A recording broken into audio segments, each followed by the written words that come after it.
All right, everybody. 68 participants. Cool. Hey, that's more than one fourth of the class. A fifth. 70. Do we hear 70? Hi, everybody. Yes, Julian. Cool. I'm gonna say share the screen. I've got like five chat things. Hey, meanwhile, check this out. This past Saturday was a bunch of things. It was the spring vernal equinox, first of all. So happy spring. It's the official start of spring. It also was Nowruz. It was actually the Iranian New Year. So for those that celebrate the Iranian New Year, Happy Nowruz. It's a few days late, but hey, it's still the New Year. Cool. Okay, so yeah, Julian, Shabit, Sarak, Surabi, Vaishnavi, Akash. Well, yeah, so I got this little bird going. This bird's an interesting bird because the birds look pretty tall. And this plant's also very tall. Hey, Sean. Hey, Shamsuddin. Awesome. So guess what? My next thing to do is ask you about your midterm. Yeah, thank you. The color, turned out very interesting. It's almost iridescent. You see, it's almost like a metallic shade of oxide. Yeah, exactly. It could be a peahen. That is exactly right. Like a peacock and a peahen. Yes, this very interesting, thing on the top and short feathers. But overall, definitely has a peacock neck. Thank you so much. Cool. Hey, how was the midterm? Yeah, what do you mean by weird? You're allowed to explain. I won't hold it against you, okay? I'll not like, I don't know, penalize you or any way at all. I'll be very nice, gentle, obviously. What do you mean by weird? I see. Not sure what the question was asking. Huh? Okay. Okay. Hmm. I try to make it as clear as possible. We'll try to find a way to address that. I don't know where to come up, but yeah, exactly. So outside the box thinking, definitely something that you would have to practice for the real world, believe it or not. Okay, so after students leave this course, they get back in touch with me 2, 3 years afterwards. They want help with the green card processing, for example, right? Then they would tell me, wow, this course was so amazing because now I see that the exam questions seem more like interview questions, is what over and over people say. There might not be one answer, but it's more like somebody wants to know what your thought process is. So it doesn't matter if you complete it, they just want you to know, they just want to know how you start, stuff like that. Time is a little limited with the questions. Once you see the answers, you'd actually be very surprised because the answers are only a few sentences, actually. Um, so hopefully there was not a lot to write, but maybe there was a lot to think about. I'm going to keep all these comments in mind. So, CG, what happened to your interview? Did this help in any way at all? Prachi says, yes, the time was short. Yeah, right. So for question two, right, specifically, anything that is reasonable, there's like more than one way to say it. And so we'll be highly flexible. Oh, wow. How do you optimize your past project? That's pretty cool. So in the end, that is really what I'm going to tell you is that the exams are not more like your typical exam question that is from slide number 45 that has pros and cons. And then it says, write me three pros and two cons. It's more like just think a little bit. Yeah, I think it would be helpful to not have, oh, I see, I see. This is definitely something that we should address. I'm gonna, look into that. One more change that I might make for the final is will actually be available on Piazza, okay? So you guys can post like private questions if you quite don't know exactly what the question is asking. But please try not to use that to basically run your answers by us and say this is, this is the right answer. That's it's not fair for us to answer you, right? Because we cannot answer all 380 students. So we'll probably not answer questions like that. But otherwise, if you genuinely don't understand like what is being asked, I think there's no reason to suffer. So maybe you will actually keep Piazza open during that time because this time purposely we did not have Piazza open. So that's a change that we can make. We can shut the mics off. I did a couple of protocols. I see. Hope it worked. Okay, opening queer. Yeah, right. My TA made me. I see. Okay. Yeah, yeah. Those things. I think we have to explain a little bit more to our TAs. When we give you the 1.5 hours, it's really all yours. But the reason why we want you to stop is not have you write till 4:25. Because students didn't do that, and then not submit, and then you submit half an hour late. Then we don't know if you actually took the extra time to think of the answer, look up something, or you genuinely couldn't turn it on time. That's the reason why we set a deadline, meaning you can do really anything you want within like those 90 minutes. But sadly, even if you submit a few minutes late, we'll have to say no to everything, sadly, right? Because some students are going to possibly abuse that. So it's stuff like that that makes them tell you to stop at 4. Yeah, I'll talk about the curve in a minute, okay? Plenty of time to submit. I see. So in general, don't worry about curves at all.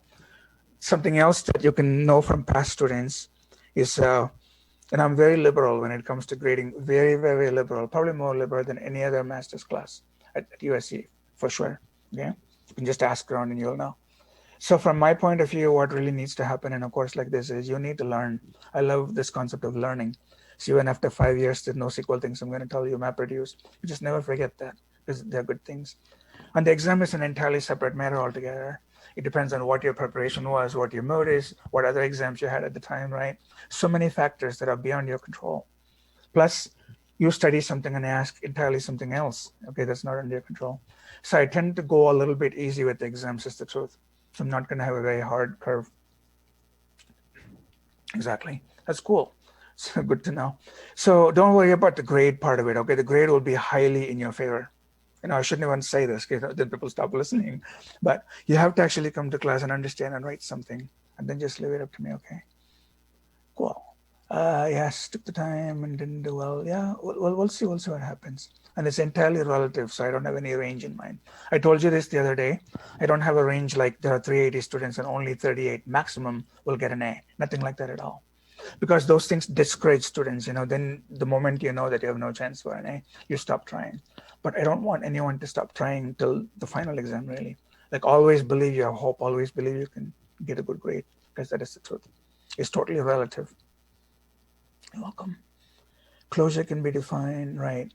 Yeah, well, you can almost do anything at all, I told you, right? Well, I'll give you a simple example of what I would mean, okay? An operation that is allowed that is not part of standard SQL. You go fill in the blanks. Just look for all the null values and then put in any reasonable default. That operation, right, does not exist as part of SQL, but you can have a command for it. Okay, so that's an example of a fake thing like that. Or you can look for two rows of data that are not identical. Obviously, that's not allowed, but they're so identical. The primary keys are different, but almost all the other columns, right? They're almost the same column. From a machine learning's point of view, for example, those two rows are a waste. Only one row is enough. So maybe there can be an operation that goes and cleans it up, like delete almost duplicate data. That's very useful. That's why I told you you can just come up with anything that is either practical or not practical. You just have to obey the closure idea or the not closure idea. For the not closure column, standard deviation is a very simple idea because we already have mean, right? We have count and things like that. A standard deviation for a column is highly useful. We do it all the time, but there's no command for that.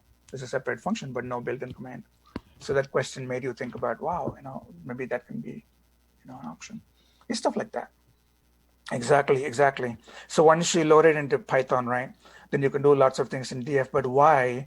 If you, it's nice you made the comparison. But that was the idea of that question, to have you freely think. Okay, suppose you join Oracle, then they'll actually bring it up as one of your interview questions. They'll say, what else can we put in SQL?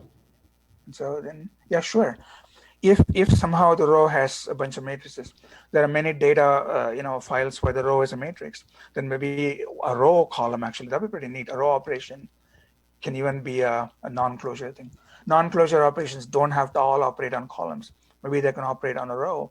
If one row is one matrix, you take a 4x4 matrix, row 1, row 2, row 3, row 4, put all the 16 numbers next to each other, 16 columns. Then definitely that can be something that breaks closure. Yeah, so unfortunately, it's the opposite, right? Standard deviation gives you a single number per column. So that is the opposite of closure. Closure just means same data in, same data out. And here we have tables. So the only thing that closure means with tables is the operation should give you a table back. Anything that is not a table, all the column operations in SQL are actually breaking closure. Yeah, sure. If vectors are rows, then vector dot product would be an operation that breaks closure. But that is only for the table that has vectors, so it's not a general answer. But yes, that's a specific answer. All right, so we'll actually move on. I want to tell you about NoSQL a lot today, about MapReduce, some neat things. But I wanted to get a feel for what people thought. Now that you know, the final is going to be more of the same. Okay, so please study like that. Meaning, always question connections and ask for things that are not quite in the slide. And what if somebody asks you to modify something or implement something? It's very open-ended. It is not subjective, by the way. That's a very different word. Subjective means things like, is communism better than capitalism? It's not an opinion, okay? So whatever you write here still has to make sense, right? but I'm giving you lots of options, that is all. And there are many ways to state it. It's not just a simple fill in the blanks or multiple choice. You can say it any way you want. Say it is open-ended but not subjective, so please make the difference, okay? Distinction. I'll never ask you subjective questions, I don't think they belong in databases because it's still a technical subject. So not subjective ever, but open-ended, meaning there can be more than one answer, more than one way to say the same answer. All right, so we're going to move on. We'll talk about this, okay? So in general, not really, because just like a mean, think of a mean operation. Mean is a column operation that does not give you a closure. Closure means if I make a mean operation, I should get another table back. A single number is not a table, by the way. Not for a column operation, okay? All right, so check this out. This is something that I never did. I actually did the opposite. Because yesterday was supposed to be like the day off, right? So on purpose, I did not give you the spatial data homework over the weekend because then you guys wouldn't take a break, an actual spring break day. So I kept it till like last night, and there was a reason for that, because I didn't want you to give 60 hours of homework. Okay, break your entire spring break. We're going to talk about this today, okay? Look, there's no more tables. So starting today, our data will not be in tables anymore. Thank you. I would be actually, interested if someone gave it to me as well. It's very cool, actually. And believe it or not, you can use these ideas, things like KML, data collection, shapefiles, in the future. You can use them in some game that you're creating, or some spatial database or some app that you're writing. It's very useful. Again, students have told me that in the past. All of a sudden, they thought about a KML format, and that is the only thing missing in the app. I said, wow, now we can do the app. Stuff like that. And then we'll talk about this cool idea called Hadoop. Hadoop was a yellow-colored elephant. It was a little baby elephant, a little stuffed toy. That's what Hadoop is. But Hadoop gave rise to a very cool idea, an algorithm, actually, that Google came up with. Hadoop came after the idea that Google came up with. But unless Google came up with the idea, it's called parallel processing, right? Google would have closed. You would not have Google today. It was a make or break algorithm that Google invented, MapReduce. And then Hadoop is like a different version of that. Okay, so here I've told you about all this, okay? But this is the new thing I want you to read afterwards. This notion of a lake house. So we talked about, cloud being a platform for things like warehousing. Lots of people put the data warehouse on the cloud. So then it's a cloud warehouse. But then you talked about the notion of a lake where you don't do ETL anymore, meaning there's no time to periodically analyze data. We have to constantly analyze data. Then we call that a lake where you dump in all the data that you have and constantly keep doing analytics on it. Something in between, a combination of those is called lake house. So lake house is where it's a combination of data warehouse and also a lake. Okay, that's why it's called lake house. So if you read the document, it'll tell you what a lake house is. I give you these things that are quite new, okay, literally see like that. And so that way it's cutting edge, so when you go in the industry, you will instantly know what all this is. Because some of these are slowly still up and coming. It might be very big in the future, but right now they're just starting out. So in extras, that's what I do. I bring you up to speed with the real world so that everything that you study has an actual connection with something. Hey, CG, we're going to talk about it afterwards, okay? So, if you just pay attention, then I want to look there. Please don't worry too much. Okay, so then we're pretty much caught up with spatial data, everything, right? You're even doing a homework on it. So I'm going to click on it. We'll spend roughly like 1.5 hours till about 6:45 roughly, okay, on NoSQL, this very important idea called NoSQL. And then the other half will go until 8, and then we'll take a break at 8 o'clock and do some discussions. I'll give you an add-on. So once NoSQL happened, the next obvious idea was this very big idea called MapReduce. And today there are variations of MapReduce. So this is not just all about MapReduce. It's about many other things. And if I'm not able to finish it, we'll never rush, because we'll then continue next time. Look at what is coming up. By the way, the week after next week, we don't have it. It's off. It's a wellness day. Next week, we'll talk about data mining, actually. So this is very amazing. What when you have lots and lots of data, exactly, finally NoSQL. What can you do with all of that? You can do two very different things. In fact, they're almost the same thing. There's basically no distinction anymore. Just call it data science, okay? Data analysis. You can mine it, or you can make it do machine learning. And then tools for them. And then how do you visualize data, and how do you talk about security and governing data. So it's going to be all about data from now on, okay? Big data, lots and lots and lots of data. So that the course almost like feels different. Okay. So starting at the top, right, the word NoSQL right there. So why not SQL? So does the word NoSQL actually doesn't mean that SQL went away, okay? Start with there. So SQL is dead, and then the opposite is long live SQL. It's a little bit of both, meaning you have this new thing called NoSQL. There's no doubt at all, and it's going to stay with us. And SQL, the language that is used to query data, is still around. It will not go away. So you have both. But what went away is the idea of storing data in tables, nice rectangular tables with rows and columns and primary keys. So just take that out, keep everything else. So keep the SQL language, but take out the relational database idea, take out primary keys, foreign keys, and tables, okay? Normalization. Then you have this new world of NoSQL. Right, I see. Jupyter is there. Cool, very nice.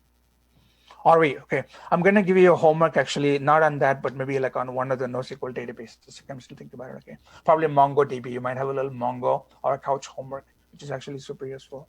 That could be a homework for. But I'm gonna mention all of those and more. Wait till you see what is coming up. I will tons of things to tell you.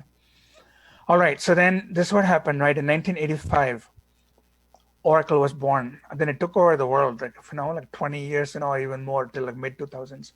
That is really how it was, okay? Relational databases everywhere. But the internet happened sometime in like 93 and slowly, burned, slow burn, people slowly caught onto it. And then really took off like a rocket, towards the 2000s.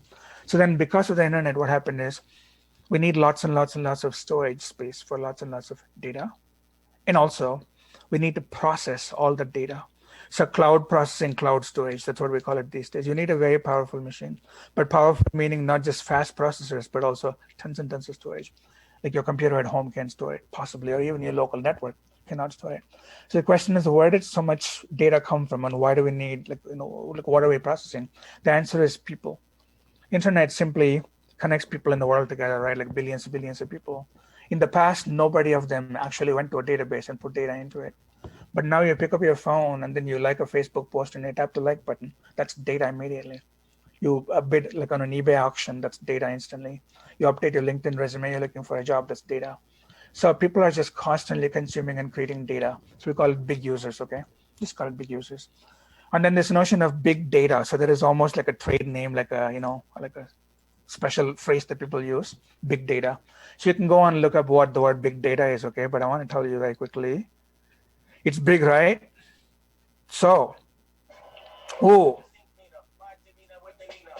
not that. Is that big data? Could be.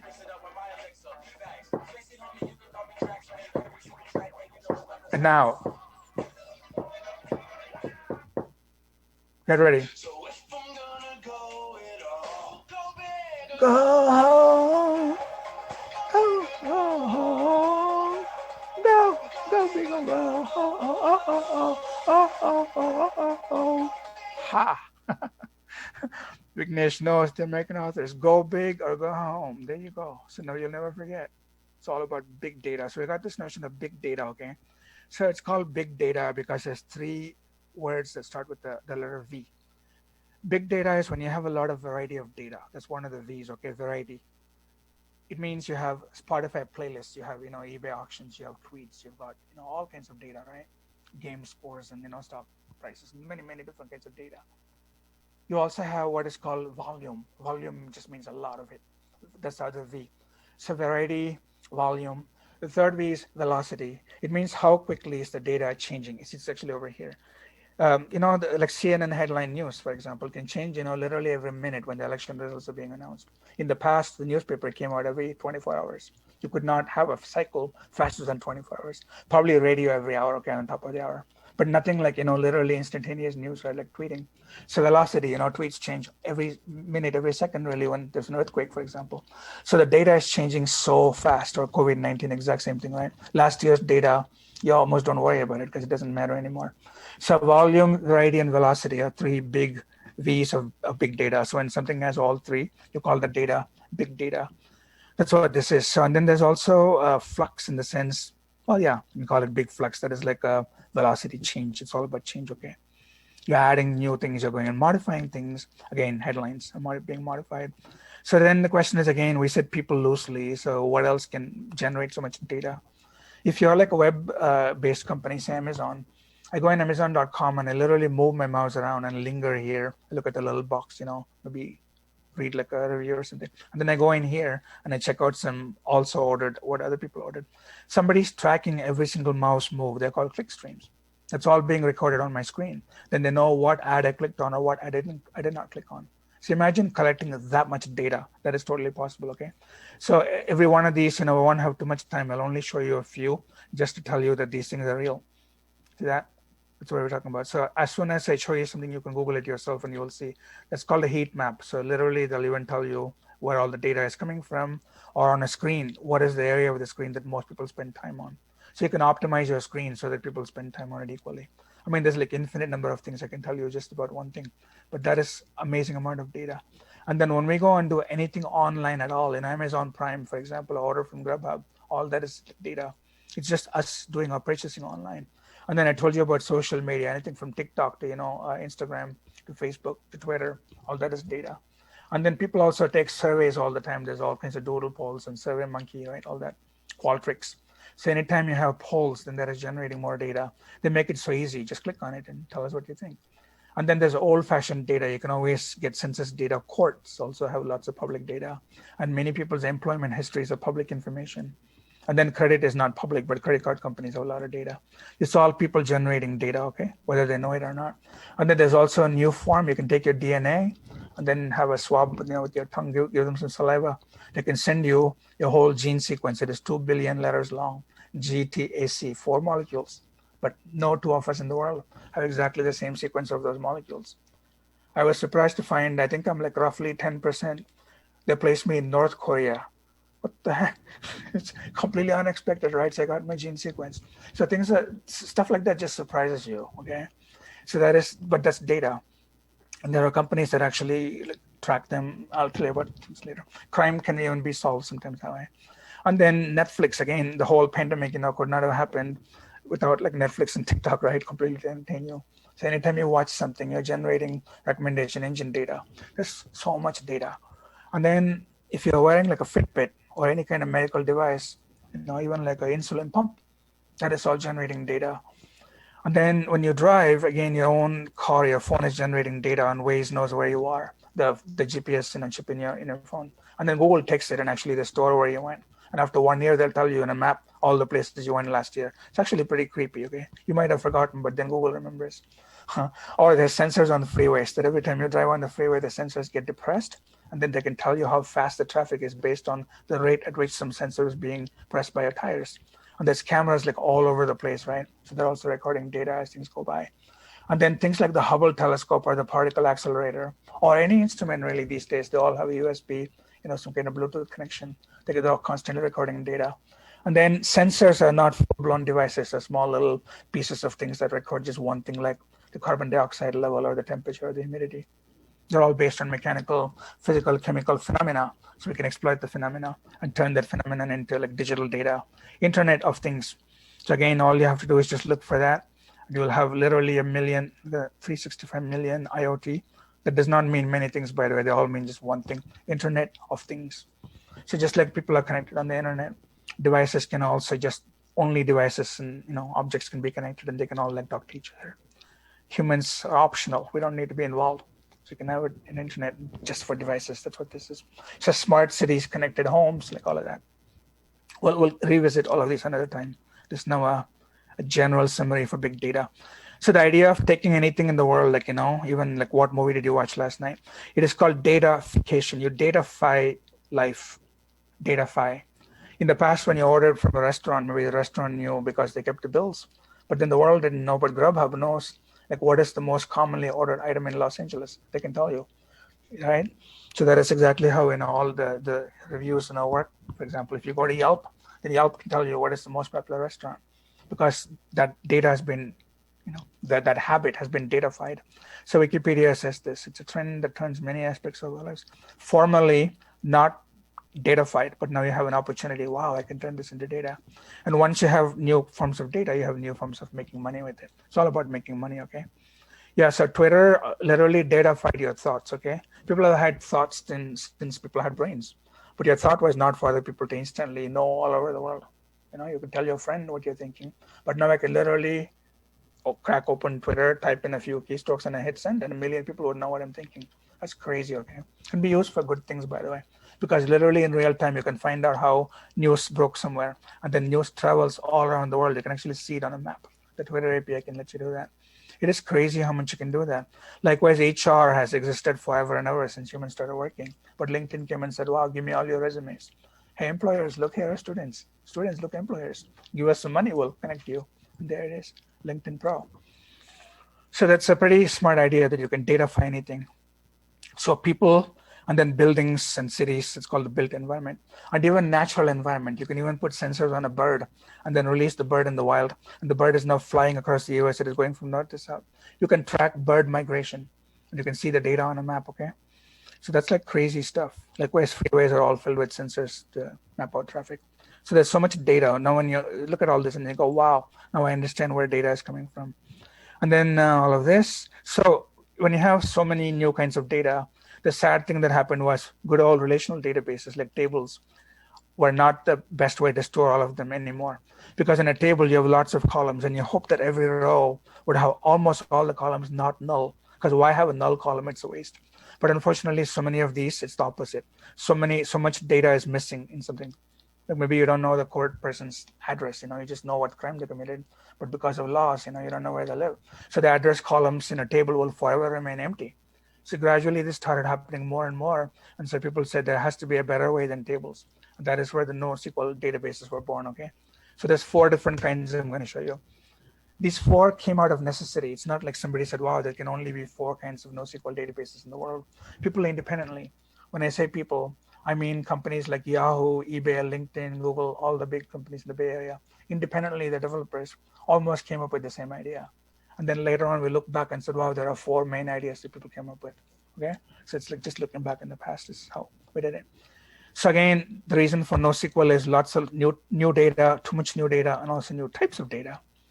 And then programmers, are not able to put it all in SQL anymore. Even if you do, it's a waste. The tables are all like null, and you're just wasting disk space.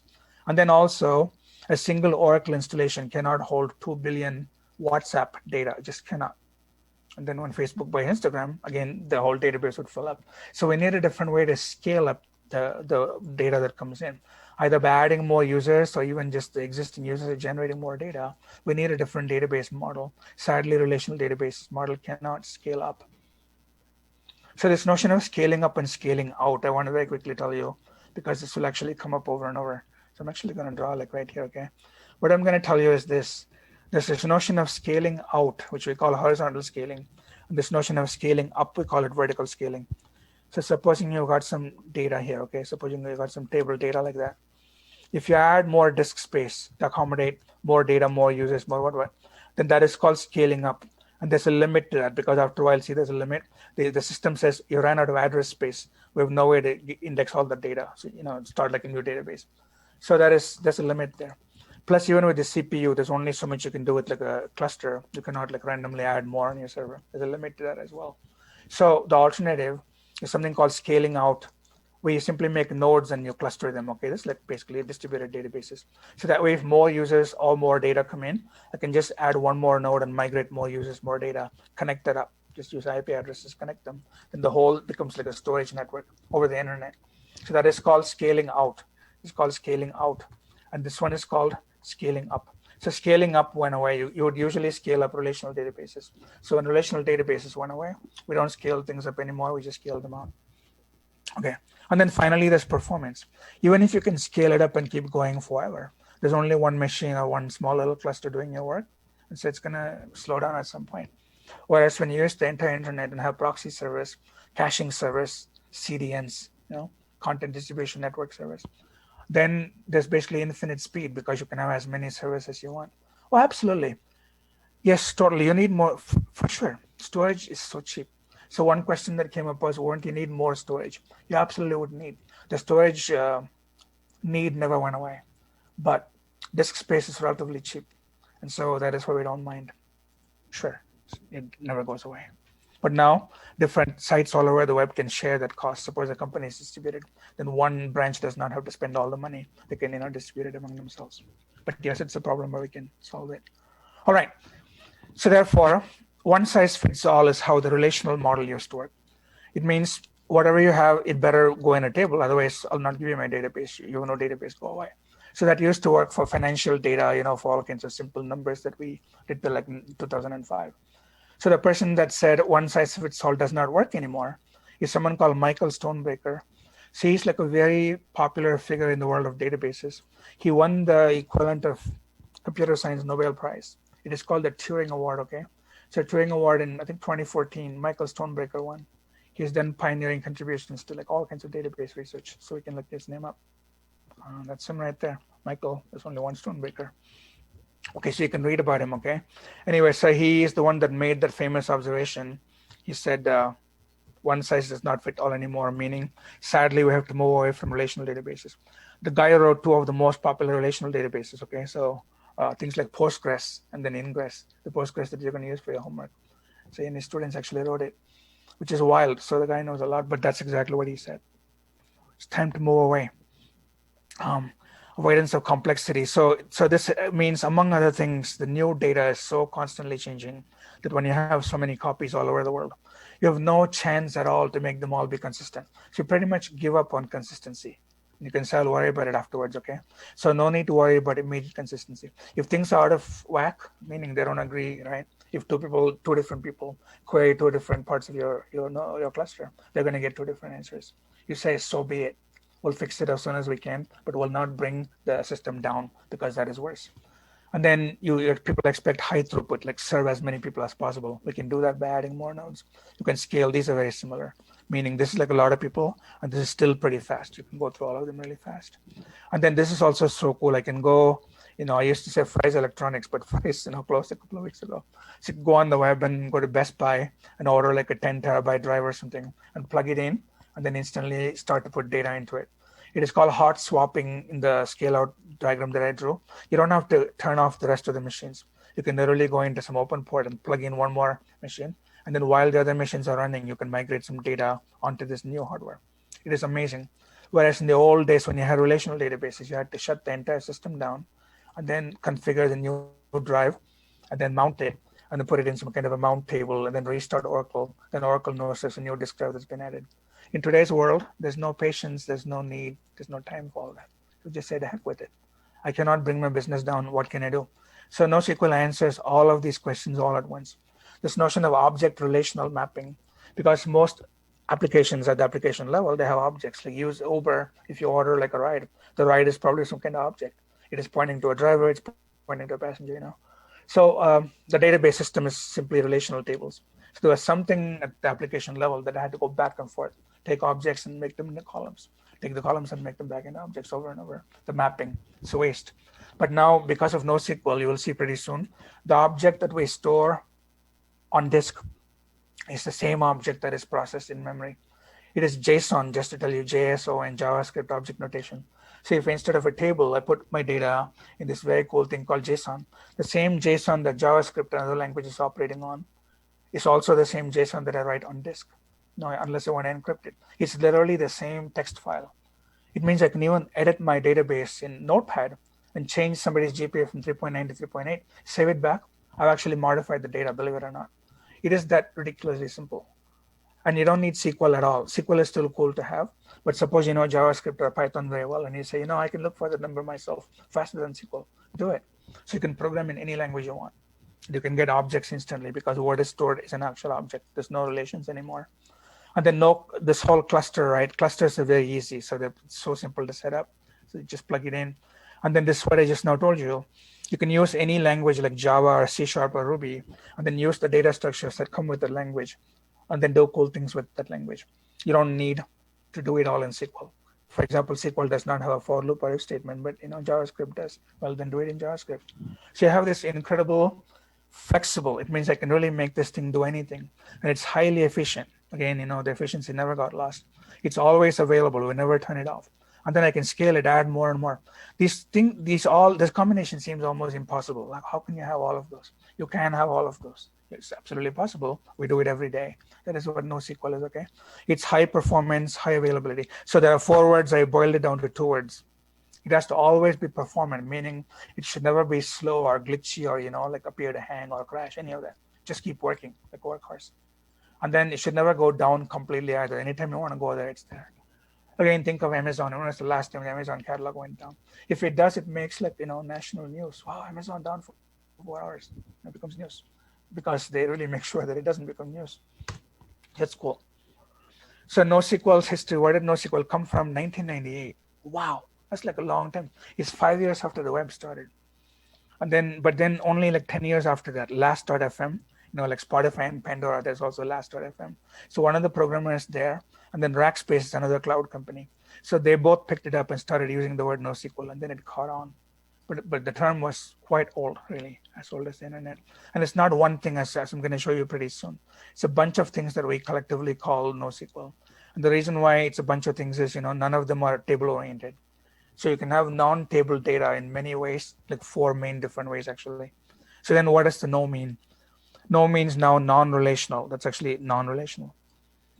For a while in the past, it actually used to mean NoSQL, because the newer types of programmers, the ones that know JavaScript and Ruby and C#, what, they said, we hate SQL. Okay, so the world, you guys made us learn SQL. So now we'll just throw the relational database out and also throw SQL out. But sadly, it didn't work. Meaning people try to write their own parsers, okay, in like JavaScript and Python, to be as efficient as SQL. They all found out one by one that it's not possible. SQL is still pretty amazing, okay? So then they got the tail tucked between their legs and said, SQL, please come back. Sorry, we didn't mean to yell at you. So now the real world is, it is not only SQL. That's what NO stands for. It means, say you have SQLite. You can always use the command line on SQLite and then just type any expression you want. I can go here and I can start making SQLite commands right now, like right there, using Python. Or I can write Python code and actually write, direct Python myself. Meaning I can inject SQL code or I can do actual Python, some combination of both. So we call it not only SQL. Okay, so then what is a NoSQL DB? I'm going to show you about 4 types of NoSQL DBs pretty soon, but here's an intro to them, okay? What is common to all the 4 types is there's no such thing called a table. A table is a relation, I told you, right? Or the word relation also means a connection between 2 tables, like a primary key, foreign key. That also goes away. So you call it schema-less. That's what people call it, schema-less. But actually the word schema-less is a bad word. You shouldn't use it. Schema means some storage structure. Like I should be able to look at the data and know what I'm storing, okay? Schema-less means I'm looking at some data. I have no idea what I'm looking at all. I can't even guess. And in reality, it's not like that at all. Because if you had some file and nobody knows what the data is looking like, it's all a bunch of numbers, that database is a complete waste. You have to throw it away. In other words, nothing is actually schema-less. But a better way to say it, it is what is called implied schema. The schema is implied in the way the data is stored. Meaning if you show me more than one object, if you show me more than one row, so to speak, I can start to see some pattern in all the data you stored. And that can tell me what type of data it is. So it is not lacking completely pattern, okay? There has to be some structure. But the structure is not obvious. There might not be a column name, with the column type and constraints and like all of that. So we call it implied schema, okay? All right, so it's not schema-less. It is flexible, that's the best part. You can add all kinds of data to a NoSQL database. If somebody says, I need to add my first name and last name, also middle name, can I have a middle name? Wow, so easy. I'll make a new column. But here's the best part. I'll make a new column just for the one person who wants the middle initial added. In a table, you cannot do that, right? If I make a new column called middle initial, suppose most of us don't have middle initial, null, null, null, null, million nulls, and all of a sudden somebody has a middle initial called M, right? All the extra are null. It's a waste in relational databases. In a non-SQL database, you don't do that. You actually have just for one person the column that they want. Or conversely, for just one person, some column is missing, you don't have to store the missing value at all, just leave it out. It is so flexible. So the rows are very jagged. The rows don't all have the same length. Some rows can have more like a long row, meaning more columns, so to speak. Other rows can be shorter because some columns are missing. You really can do anything at all. Cassandra uses tables. Cassandra underneath it all, okay, it does not use relational tables. Underneath it all, Cassandra is actually fully NoSQL. Cassandra was actually one of the Facebook, in fact, remember Cassandra. That is one of the early NoSQL databases, okay? And then, right. So Ignatius' joke is actually up here on the front. Did you see that? Should always address jokes, right? This one. Ha. You came in late, didn't you? Okay. So, Cassandra is actually one of the NoSQL databases. Underneath, by the way, for installation purposes, anybody can actually take what looks like NoSQL on the outside, and use relational tables with lots of holes if that's what they want to do, okay? But in general, Cassandra is actually NoSQL because you don't want holes, meaning you don't want to have a column with lots of nulls in it. It just messes up everything. It messes up count. It also is inefficient when you go and like filter data, meaning SQL is not the best format for it, stuff like that. So don't use tables. All right, so this notion of semi-structured, right? I told you nothing is unstructured. So at best, it is semi-structured. So schemaless and unstructured mean the same thing. So unstructured means full columns, everything about every column, every data type, and every what. Semi-structured is in between. So what is a semi-structured data? Like this, okay? So structured data. Unstructured data is basically just a pile, okay? If I gave you just a text file, unless you have an NLP or something, you have no idea what is in the text file, okay? So all these unstructured in the sense, we don't really know what they are unless somebody comes and tells you. You need context. So something in between is actually semi-structured. That's what you want. Solr, yeah, correct, exactly. Search engines, sure. Lucene, all that. Yeah, so data is scalable, scale out. I think I told you about horizontal scaling, right? Just add more nodes to a cluster. This way you can add more users and or more data. Sometimes both actually, because users come with data. Like when Facebook, bought WhatsApp, they came with all of their past history, their contacts and everything. Just fine for Facebook. And then it's very fast. This is where the whole MapReduce comes in, okay? So it's so fast. I mean, we typed the word IoT. I'll just type something else. I'll just type I'll type Facebook. So look how long it takes, okay? So I'm going to say 1, 2, 3, go. Like that, go. In less than 1 second, it's literally bringing up like 25 billion. It's completely ridiculous, okay? There are only like 8 billion people in the world. That's how many links there are, okay? So you might say some of them are bogus, who knows what happens to 1,000 links. But the search engine actually returned my results. It's not a lie. How is that even possible, okay? Under 1 second. And maybe a communication HTTP took a little bit of time. It seems like impossible, right? But that is exactly what MapReduce can actually do. It's like a cool algorithm that Google thought about. Okay, so that's all like in the second half. Meanwhile, all of this is possible. This entire world of NoSQL is really possible because of one very, very important type of data structure that you see right here. I'm going to tell you a lot here, then the rest becomes obvious. It's called JSON for those who've never seen it before. And also, before I forget, I can tell you, JSON can be transformed into an older format that is very similar to JSON structurally, meaning both can be used to describe a hierarchy of data, like a tree with lots of children, subchildren, node, leaves, whatever, okay? It's a whole big tree, a very complicated tree, like your whole directory structure. Anything at all can be described in XML or JSON. The truth is that in history, Sun Microsystems, came up with XML before JSON came along. So for a while, XML was the way to do what we today call NoSQL. But then after JSON came along, the whole world is basically migrated to JSON.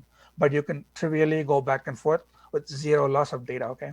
But with this, you'll have almost twice the amount of storage you need because for everything, there's an opening tag and a closing tag. Here, there's no opening or closing tag. There's only one, what is called a key right here.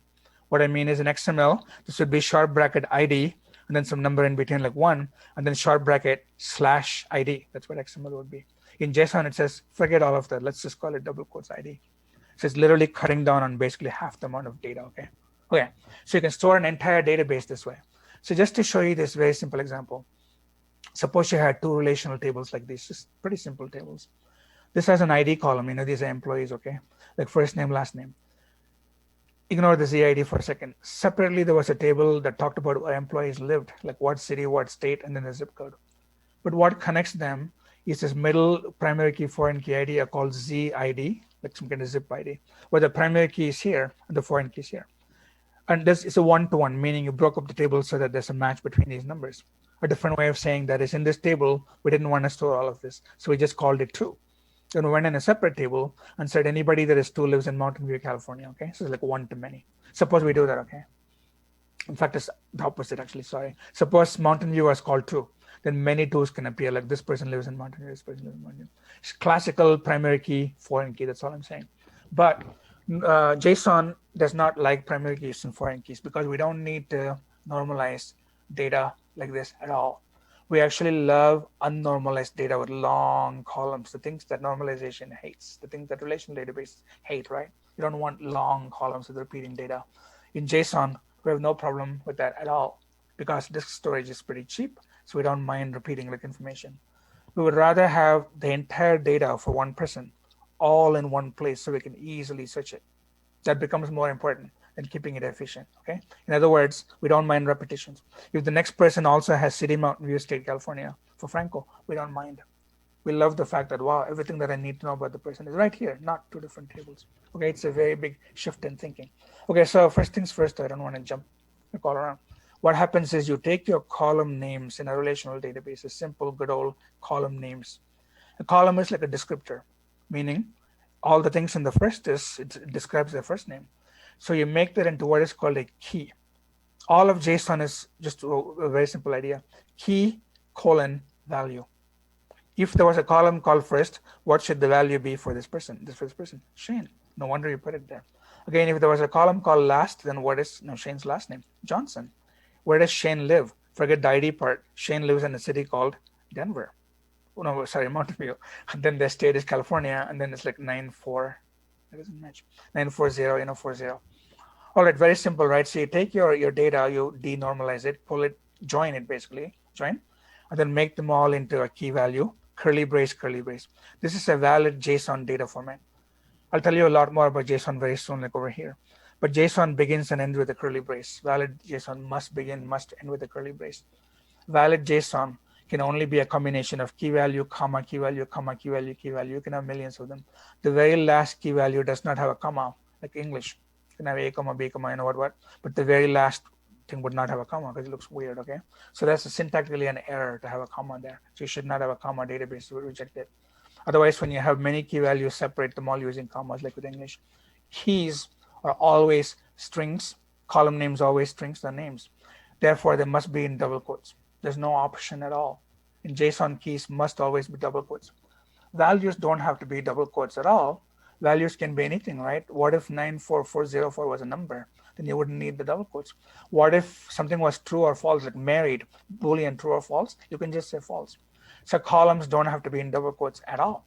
Columns are in double quotes if they are strings, because Shane is a string, Johnson is a string. Here they made this into a string. Maybe they want to add like a 4-digit extra ID or something.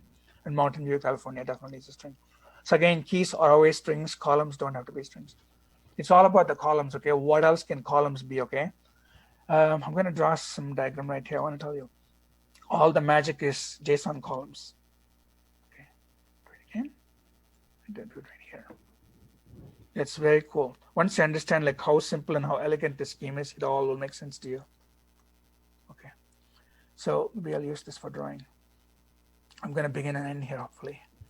So a key always needs to be a string. String can be a single quotes, double quotes, okay? I'll tell you all the different values possible for column. So I can have a true or false column. So A is some kind of a key. Again, graduate student, yes or no. Okay, so A, that's a key, yes or no. And then the value is yes in this case. Suppose there was some other key called age or something. Then that can be a number, like a numerical value. And then some other key, X like that, can be a string, okay? So X may be like what school do you go to? And so then USC is a string. So far, so good. And then there might be a date format. Okay, there's a date format. And there's also what's called a null, N-U-L-L, null. Literally, there's no value for it. And one more called undefined. On purpose, I'm not putting them there because usually you don't see them in JSON files.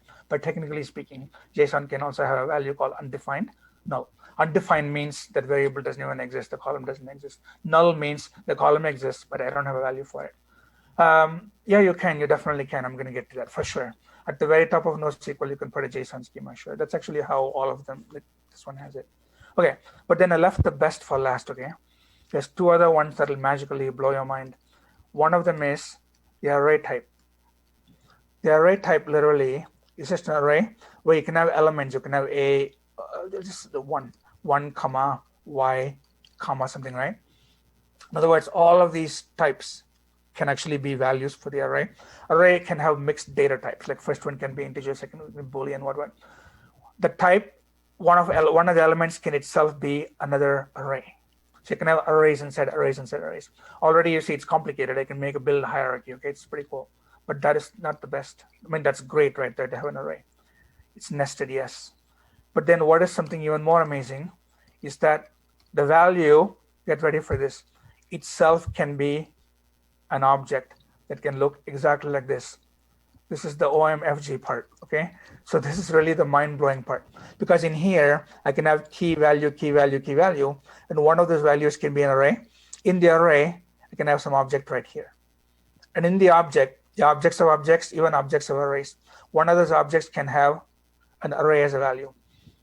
So inside the array, one of the elements I can make an object. Object meaning all these key values I can have right there. So an array can have an object inside it. An object can obviously have an array inside it, okay, like that. So they can be inside each other. And that is the reason for infinite power right there. You can put anything inside anything inside anything. There's no limit to what you can do with that, okay? So JSON just says give it all. This is why any kind of data in the world, including table data, can all be represented as JSON.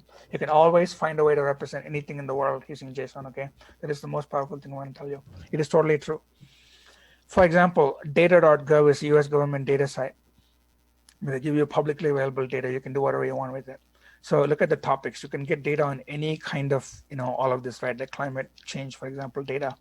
So you can go and look through all this. If you quickly want to get to the data, just type the word data, click on the word data, and then you see such data sets, right? First of all, I didn't tell you how many data initially we had when we go to data.gov.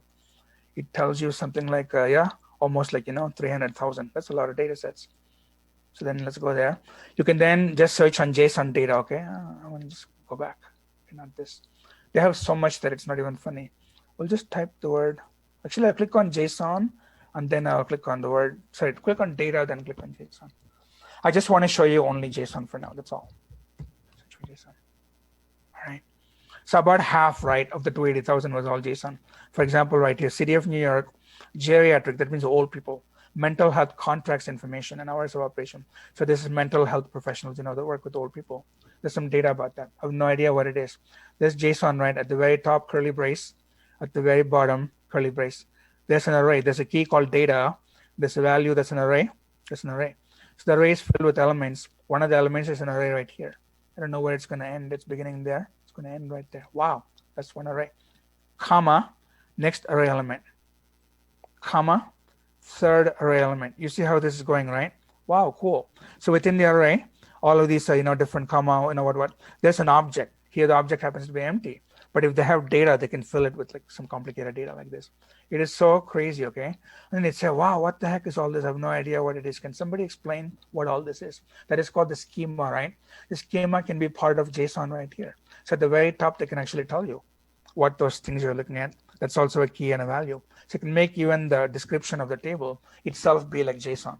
So at the very top, some application can read this, and then it can know what data to expect. When you go and look there, you're going to get the data. That is literally one of the about 170,000 that I clicked on, okay? So imagine, let's do something entirely different, okay? School closure, okay? So school closure, very different from the old people, mental health. They have a very similar kind of a data. These are made by different agencies, by the way, that I've never even met, okay? There's not that much data, it's actually very small, but then it ends. But you see the similarity. So here the column is empty, the value is empty, but still it's an empty array technically. And then writes, this is an array. The array has only one object, just one string. So by using arrays and objects and nesting them inside each other, you can just get away with describing anything in the world. This is the reason why big data is so big, okay, with all of this. Okay, capital grant awards, some money being given out to people. All right. So again, view, ID, name, all of this asset type. This one has a little bit more data. See like that? All of those are actual data. I can easily save this in a text file right now and then just edit that, change Gramercy to, something else, Manhattan. Very interesting, right? It's that easy. So all the constraints of the past appear to have just gone away with this idea called JSON. Okay, so, I'll just show you, why not? Because I'm going to show you how to view it. So one thing is, this is all very cool, but the viewing is pretty horrible. Like, wow, I have no idea how many levels there are. It looks like a mess. Not this part, but that part looks like an entire mess. So what we can do is Control-A, Alt, Control-C, copy. There are viewers on the web that can actually, that can help look at this a little bit nicely. There it is. Okay. Here. First, let me show you mine. Okay, so I've got a thing called JSON Ed, okay? JSON editor. So you can go there, like in our own page. First of all, this is actually very interesting. There's a movie database, TMDB. So say the movie database API gives you data as JSON data. So it's like some movie information. It's okay. It's a little bit hard to read, but when you click here, it shows you much nicer. It says there are 4 objects overall, and you click on it, and then there are 20 results like that. You click on it, and each result can be 0, 1, 2, 3, 4. This is a nice way to parse that, okay, the same data. And this is editable. So if I say Game of Thrones, it's just Game Thrones, and if I go like this, it's a bidirectional sync. Somewhere it turned into Game Thrones, okay? So I can go back and forth. So that's one way to view data. The other way is to use like a JSON viewer. It's very similar. They can format it for you. So we can use public stuff like this to actually view data. So this is the one that I copied from the simple example that I showed you. So I pasted it. I hit Control V, okay? Yeah. Okay, so then there it is, still like a huge mess. But the best part is it's a viewer. If there's no syntax error, meaning things are properly described, there it is. Wow, cool. So that answers the student's question. At the very top was a single key called meta, describing metadata. Metadata means the actual description of the rest of the data, meaning this is the schema. They're saying what is in the actual data. The actual data is at the bottom right, data. And then they're saying these are all the column names and these are the typical values for them, or types, or constraints. They can put anything they want in here. So cool. And here comes actual data. All the real table data has one key called the word data. It's actually very convenient. And then you can open it. There's a lot of data. Clicked on it too many times.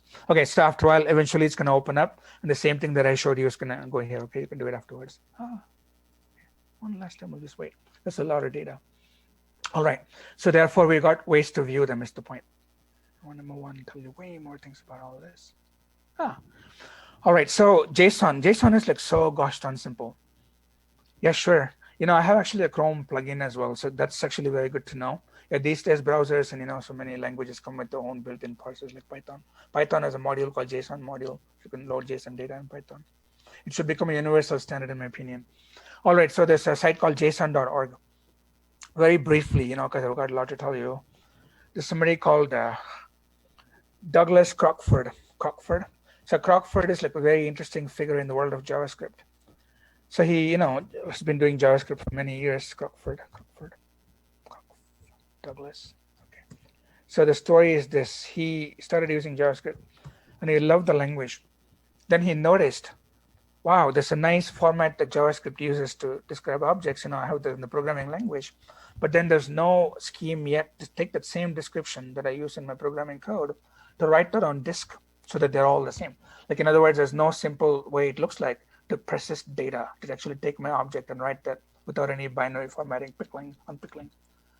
He said, there's a great opportunity. I'm going to invent it. So he got this domain json.org. At the time, nobody cared about the word JSON. It's probably somebody's name misspelled, right? So he first of all gets this domain and puts up this whole site. He makes this grammar. This is called a grammar. Every JSON object has to have a curly brace begin, curly brace end, and then white spaces don't matter. And objects are separated by keys and values, okay? So there's lots of key values. That's what this is, okay? So some white space string that's a key, and then colon value, and you can have any number of those. Wow. Then you ask, well, what is a string? Okay, but first of all, what is an array? Separate from this, you can have an array. Array is, again, square bracket, and it's made of values, and then a whole bunch of commas. Then obviously somebody has to say, what the heck is a value? Okay, I'll tell you what a value is. You can begin with the white space, we don't care.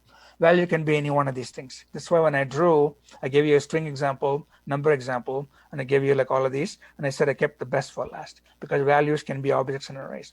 Then you have to ask me, what is an object? I'll point you right back. See how it is going back and forth, like it's recursive. And then likewise, what is an array? I already told you an array is like one of those. So the magic is in those top 3 parts. And the rest is all just detail. What is a string? I can tell you what a string is. You can have backslash and backslash, right? And escape some of them, and have all the numbers and have all the letters, like what. And what is a number? It can be a negative number. It can be an exponent. So cool, right? And what is a white space? There's like 4 different kinds of white spaces. And that is it. This is called a JSON grammar. Wow. In other words, every well-formed JSON file, meaning real JSON data, would obey this format. You could write a parser based on this. I have a question for you. What is this notation called? It seems like a beautiful way to describe the structure of something. In this case, the structure of a JSON file. I can even describe C++ this way. I can describe Python this way. Not a railroad chart. Pretty cold, actually. You're not even close. No, it's not a function. It is a grammar. So I'm going to start giving you some hints, okay? It's something that we call a grammar. Yeah, sure. So now you're getting warmer. But the grammar is very specific grammar. It is two people's names. They also got the Turing Award for coming up with it, like Michael Stroman. Wonderful. Yeah, see, CG. Backus Nauer. So John Backus and Nauer, Peter Nauer, are two scientists that came up with this idea, of describing programming languages. John Backus invented Fortran. Wow. So then that is how you describe the grammar in this beautiful notation, okay? Sometimes they use text files. It doesn't look visual like this, but that's all it is. So again, not to go off on a tangent, but these are beautiful things. See Python BNF, not even parser, just Python BNF.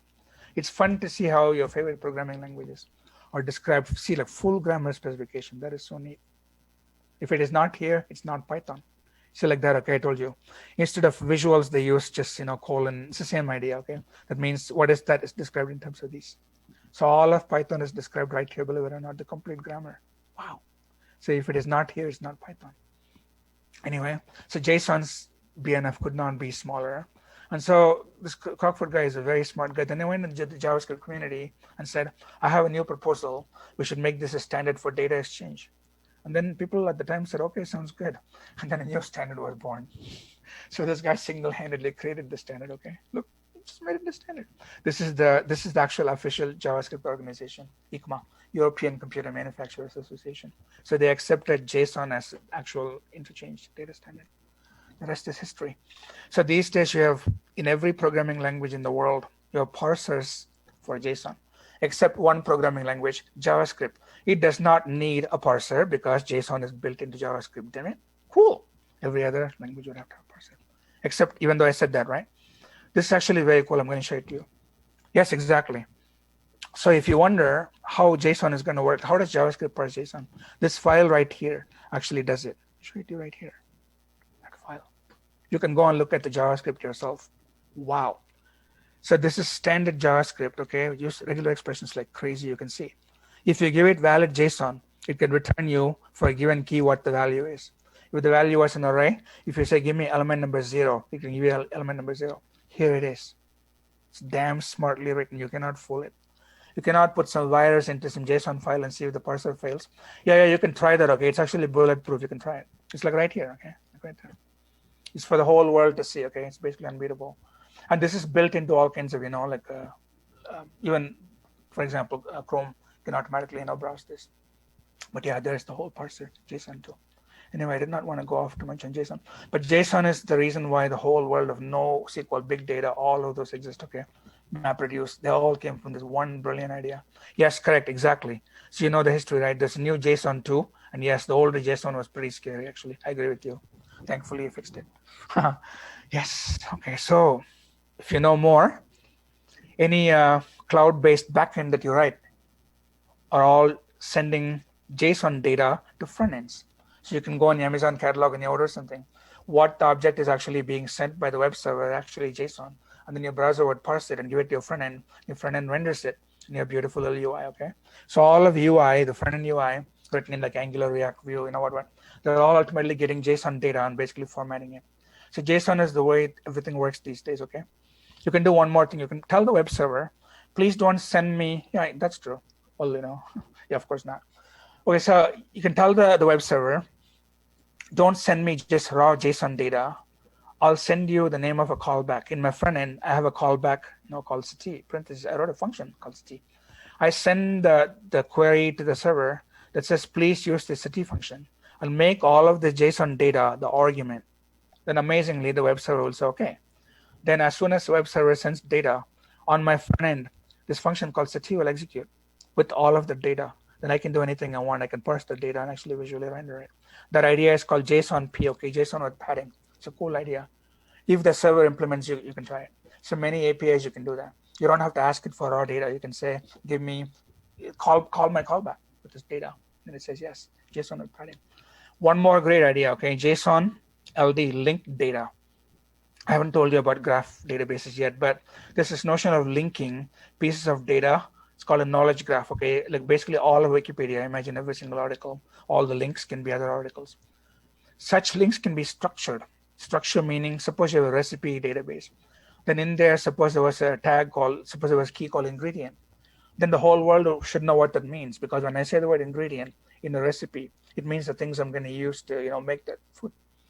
If I say, I don't know, the word spoonfuls or something, then the word spoon should mean something specific, okay? So there's a whole way of describing data in very structured format. That format is called JSON LD, JSON linked data. So I'll just quickly show it to you.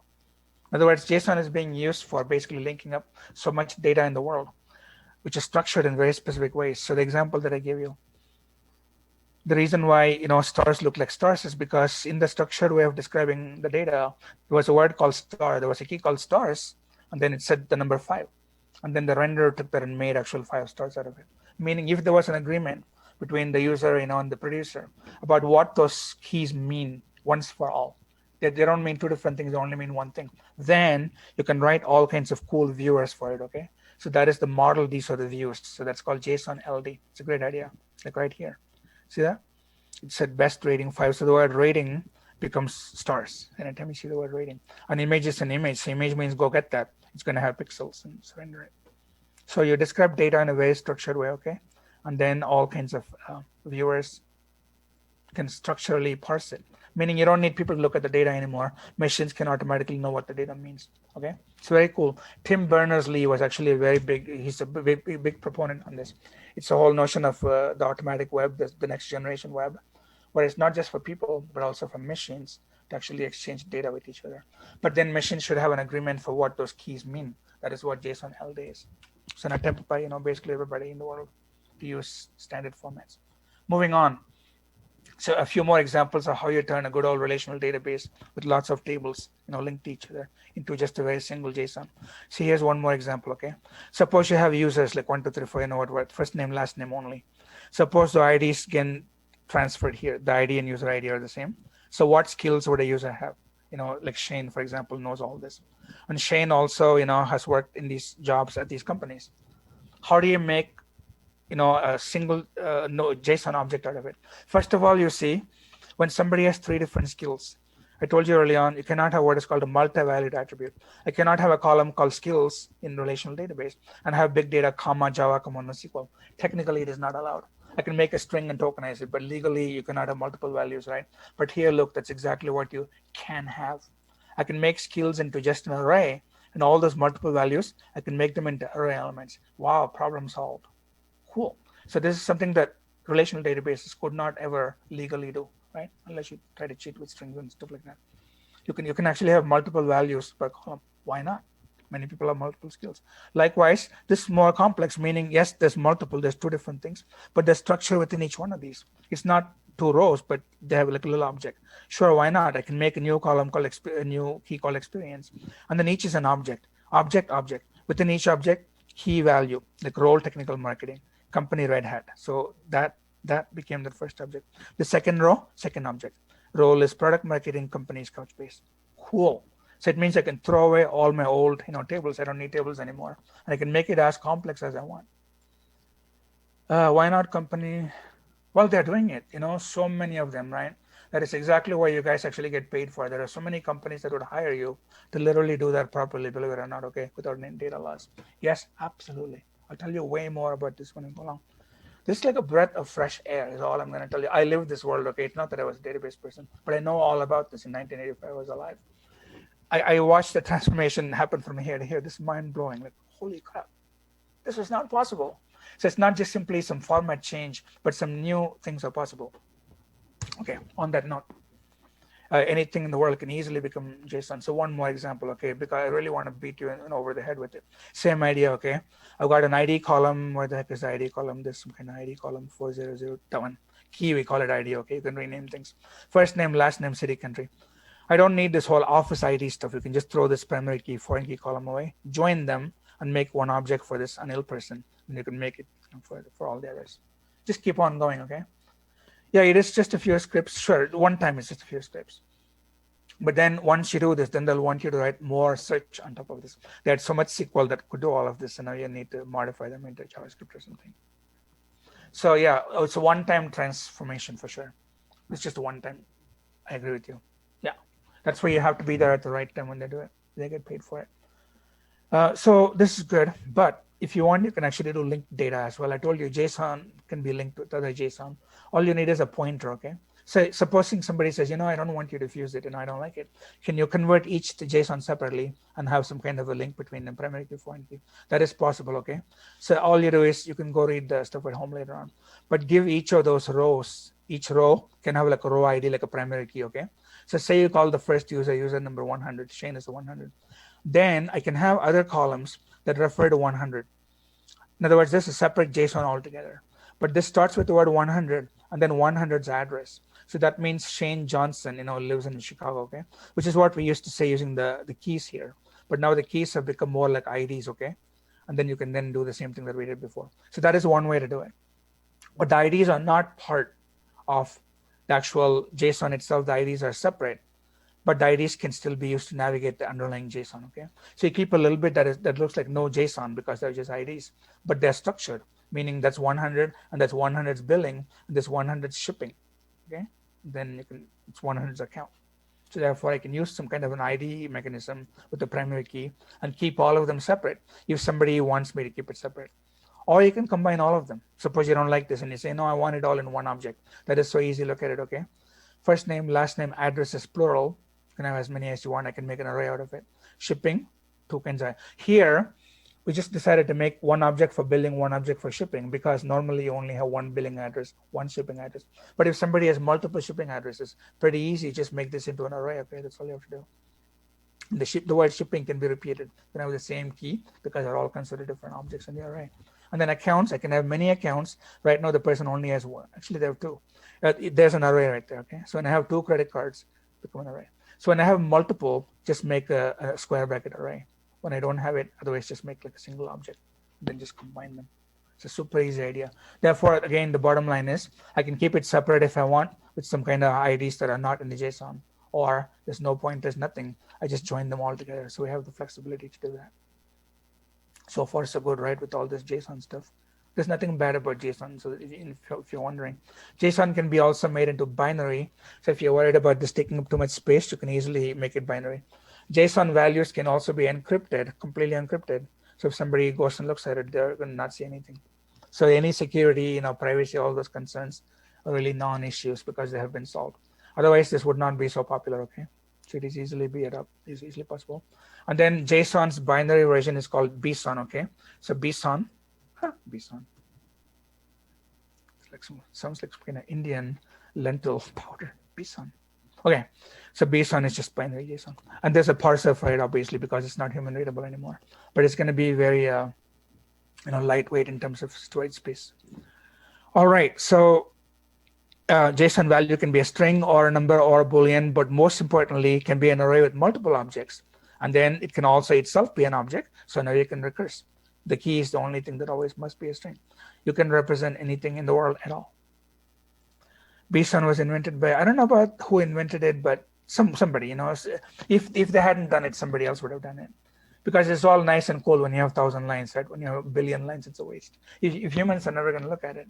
So you want to keep the good idea. You want to keep the key value idea, but make it all binary. How did they store them all as text files? The browser headers can always be set by the server. So when the server sends you data, that's an object, right?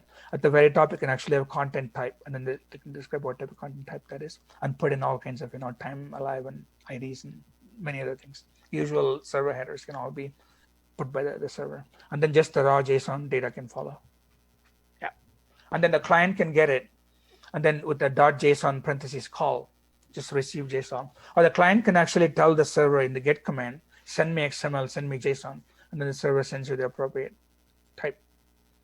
With a key is an ID that looks like a number, that means we got. Yeah, absolutely. Yeah, 100%. If there's one take home, okay, it's that, okay, which is no matter what it is, okay, keys will always be within double quotes. For some crazy reason, say you want to take a number and turn it into a key, which is possible, right? Like employee ID 100, I can have a key called 100, but it must be in double quotes. Keys cannot not be strings, okay? It's like invalid JSON. Okay. This is good. Some nice JSON discussion. It's almost not worth talking about XML. Nobody in their right mind in the world today will start from scratch and pick XML over JSON. There are zero advantages. But that said, in the past, there have been tens of thousands of files that already are in JSON, sorry, in XML. People hold on to it. or when you get the first chance, just convert it. It's boring, okay? Look at it. It's pretty ugly. I mean, it looks like barf. It looks like puke because look at this. Person female 0 / person female. In JSON, how would you represent this? That one line, what would the JSON for that look like? Somebody put up a song name. What are you guys saying to me? Bad name. Yeah, exactly. You give love a bad name. Almost. See, if this was an exam question, you're actually going to lose points. So what did I say about the keys? There was one specific requirement that every key had to be. A key always had to be exactly, very good. Yeah, you got that, right? So key always must be in double quotes, okay? So otherwise it's not going to work at all. Cool, otherwise you're right. Okay, so that is why this is a pain, because look at it. Just, the tags take up more space than the actual data. So just forget it. And so trivially, I won't do it, but you can try it. It's just so easy, okay? There's even XML to JSON online. Just type your XML, you will get JSON back. Go back and forth, then click on the word JSON, you go back to XML, you will not get any loss of data, okay? Okay, just paste it, select right there. I'm almost tempted to do it, okay? Or you can drag and drop it. Cool. Okay, so it's more verbose, it's more talkative because it looks like HTML. That's it, so don't use it. Can we put constraints? Yeah, for sure. You can do all of that in the metadata level, okay? At the very top, you can tell whoever's going to read your data, GPA must be between 0, 4. You can make that into some kind of key value at the very top. And then your application that reads the data can check it. So everything we have in SQL, right, you can still make it be like some JSON file.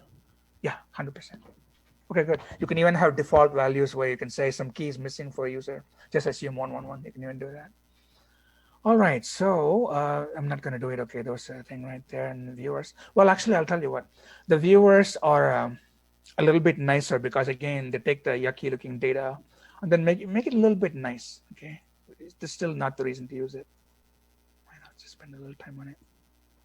Okay, so I told you this looks pretty bad, but it's obviously structured. And so then some parser can parse it and show it to you a little bit nicer. This one, yeah, okay. So Control V and submit. Take a little while. And hopefully they'll show you a nicer tree structure that you can open and close, okay? You can do that too. That is the beauty of JSON, actually, believe it or not, Graham. The application can just say to hell with what is the metadata. I'll do it myself. Yeah, totally. Then what should we do? Submit. Okay. So if all goes well, something should appear here. Oh, this is not good. Okay, forget it, okay? You should find a better one because good XML data at the very top would actually have what is called XML namespace, okay? So I think what we had was actually not even good XML data. Forget it. Okay, it's no big deal. How does it handle transactions? It should all be done at the database level.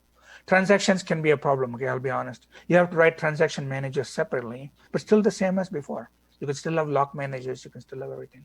If anything, it's a little bit easier because one row of data is all in one place. You don't even have to go to multiple tables. But yeah, these all came up but went away, meaning the problems slowly went away. Why do we even? Yeah, we don't.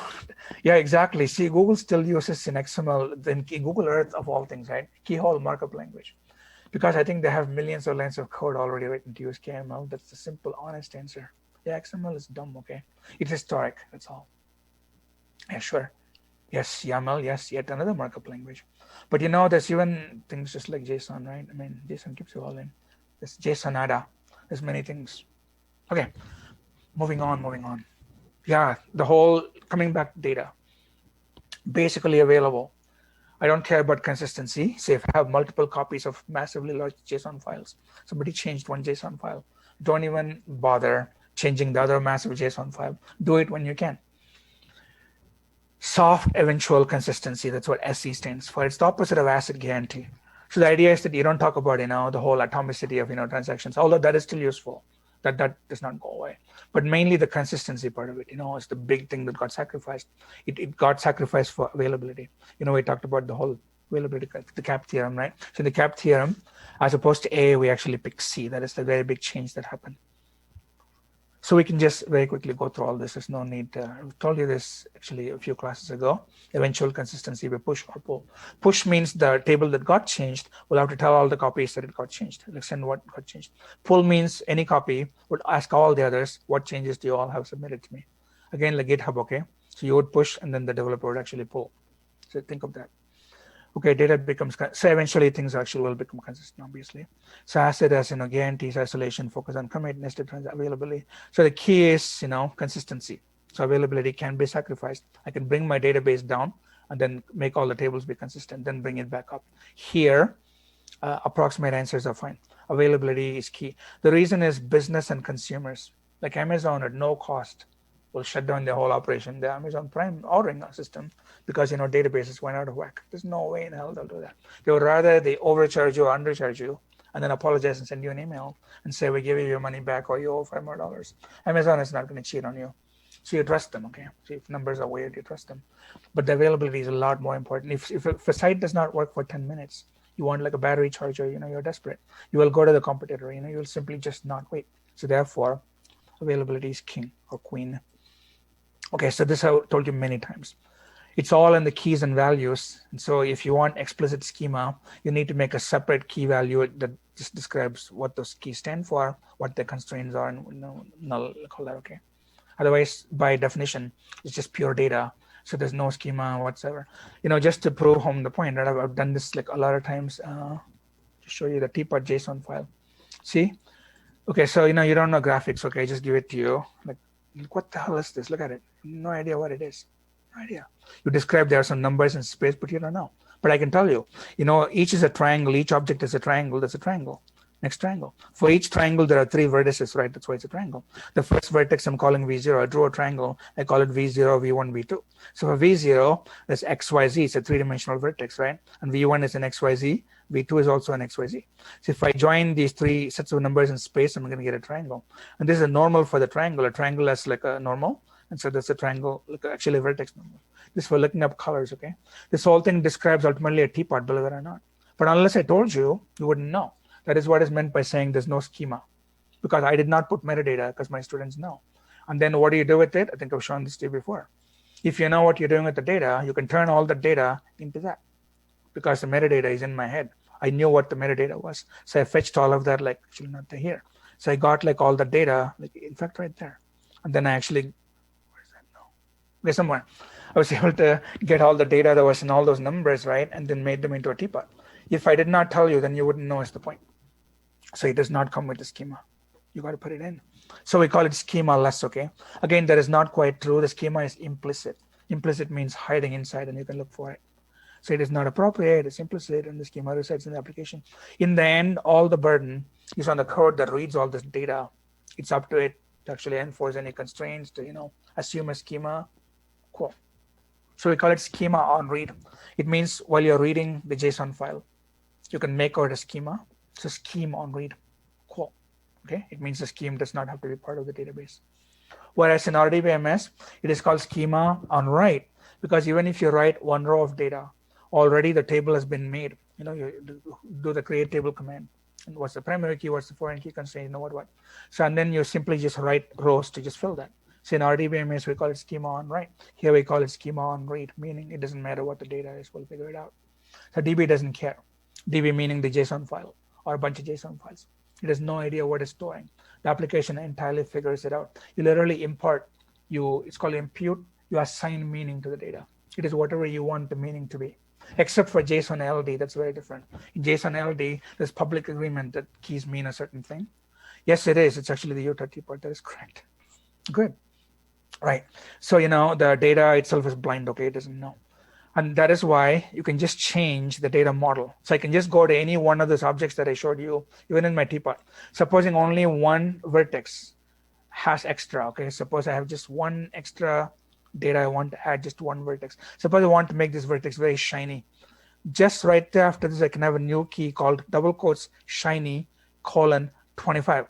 In my application, anytime there's a key called shiny, I can make that vertex extra shiny. The teapot appears to be shiny. But I can add that extra key value only to that one vertex, and I don't have to add it to all the others. That's pretty amazing, okay? If this was all a table, I would make a new column called shininess, and every single vertex, they're all rows, all empty, null, null, null. Only one vertex has the number 20. It's a complete waste. Here, we can just add a key and a value for any one piece of data that I want. Conversely, suppose for this vertex, I don't care about the normal. I can just delete that and nothing wrong with it. The application just says, oh, no normal, I'll ignore it. So yeah, exactly. So it's very neat, right? There's no sparsity. You're not wasting space at all. That's beautiful. You can put in exactly the data that you want per row. So each row has its own bunch of columns, but not 100% different. If every single row in a table had its own set of columns, no two are equal to each other, then you have no schema at all. Nobody in the world knows what the hell are you trying to store. So it's not like that. Most rows, meaning most objects in the JSON file, will have similar keys and will have similar keys. That's why I told you, if somebody examined it, it's going to make sense to them. So it's implicit or semi-structured. It is not completely unstructured. Remember all what I told you, okay? It's the same thing said in many ways. Okay, so schemaless use intuitive. So schemaless just simply means JSON from now on. We can read the key value data into any kind of a structure. Like in Python, I can use a dictionary. In JavaScript, I can make an object. In Java, I can make an object. What. Then you can use any for loop in any language. I can do array.forEach or something. You can modify this data any which way. So that because it's very easy format. Because again, one more time, it just has number value, string value, Boolean, null. We don't use it, but we could use it if you want to make it obvious that somebody did not give me the email address. Email address colon null. Do that if I want. But this is the key again, okay? This is what makes it recursive. Wow, so easy. You can parse by humans, by non-humans machines. Okay, so now I'm going to tell you there's only 4 types of NoSQL data, meaning this JSON data can end up in these 4 different ways. Just by comparison, in the old world, you had relational databases and a very special multi-dimensional version of all those tables we saw, right? With the star schema, Snowflake schema, we called it the data warehouse, called it analytical. But still, all this is relational one way or the other. But the new types are exactly 4. We found this out a few years after this all started happening. One is just simply called key value, where you literally take all the key and value data that I showed you, and then put them all in main memory. So there's a very special kind of a database called a key value database. For example, Amazon Redis, REDIS, Amazon Redis. Start naming all these. These are all in the slides, by the way, okay? But then just to give you a preview of what I'm going to show you. So Redis key value pair, you can read about Redis. So Amazon gives you this thing called Redis, which is all the key value database. The idea is to store keys and small values. Values are purposely very small because you want a ton of them, like millions of them, to be stored in main memory as opposed to a disk. That way you can get to them very quickly. You can update them very quickly. Like server logs, for example, who was visiting my website in the last hour, or sports statistics when a game is being played, or CNN headline news. There's a whole bunch of data that is very small really and constantly changing, and you want to get to it as fast as possible. Those are called key value data, okay? Meaning they're not anything different. They're still good old key values. But the idea is that the value is very small. Because if the value got very large, there's some problems with it. Well, here's the problem. The database, the key value database, is very simple. It's only like really 2 operations. One operation is, here's a new key and a new value. Please store it. I'm going to ask you for it later on. It's called the insert operation. And then in the get operation, you give it the key and you say, what value did I give you? It will return you the entire value, the whole curly brace, everything inside it. You cannot ask within the value, can you please give me the last name? The database will not parse it, okay? It is up to you to parse it, and your parsing is going to be slower. That is the reason, keep the value very simple, because you're going to parse it. If you make it quite complicated, put lots and lots of nested objects arrays, this will store it. But then when you give it the key, you will get the entire mess back. You cannot just say, can you please go deep in the hierarchy and get somebody's GPA, just for computer science people that graduated last year. There's no way it's going to do it. It'll give you, here, you go all of it, and you do it. So we don't want to do it, okay? So keep it very simple. Here, if you had tables, it's not tables, it's still all JSON, but say you had tables, you can then grab just a group of tables, like three columns rather, grab just 3 columns and say, can I have a separate JSON file just for those? And then for the next 5 columns, a separate JSON, and then for the next column, a separate JSON. There's still, by the way, in all of this, there's still the notion of a primary key, because you still want to keep all the data, all the users and IDs and people apart, right? So you still have the notion of what's called a row key. We call it a row key, or ROW, row key. So the primary key is still there. Therefore, if I cut these columns up, and then I say for all these columns here, I'll still take the row key and associate with that. I'll take this row key and make it, be part of like that. In other words, even though I cut up columns, it's not like we don't know what to do. One column called the primary key, the row key column, will always travel with all those extra groups of columns. But the main idea going back is you store independent columns separately. And so why are you going to do that? Because maybe for some application, we're always looking at someone's GPA, the graduation date, and then their major. That's really all I want to know about a student.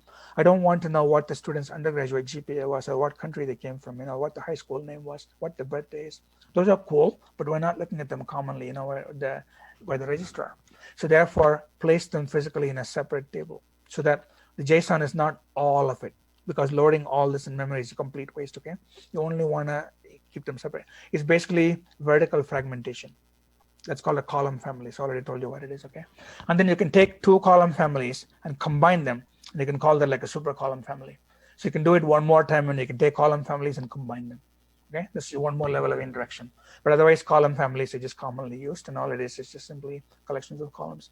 A document, so let's go in this order. A document is the opposite of this, where the value can be extremely complicated, meaning the values can have several levels of nesting of objects, arrays objects, we just keep on going. And then amazingly, you can ask a document database.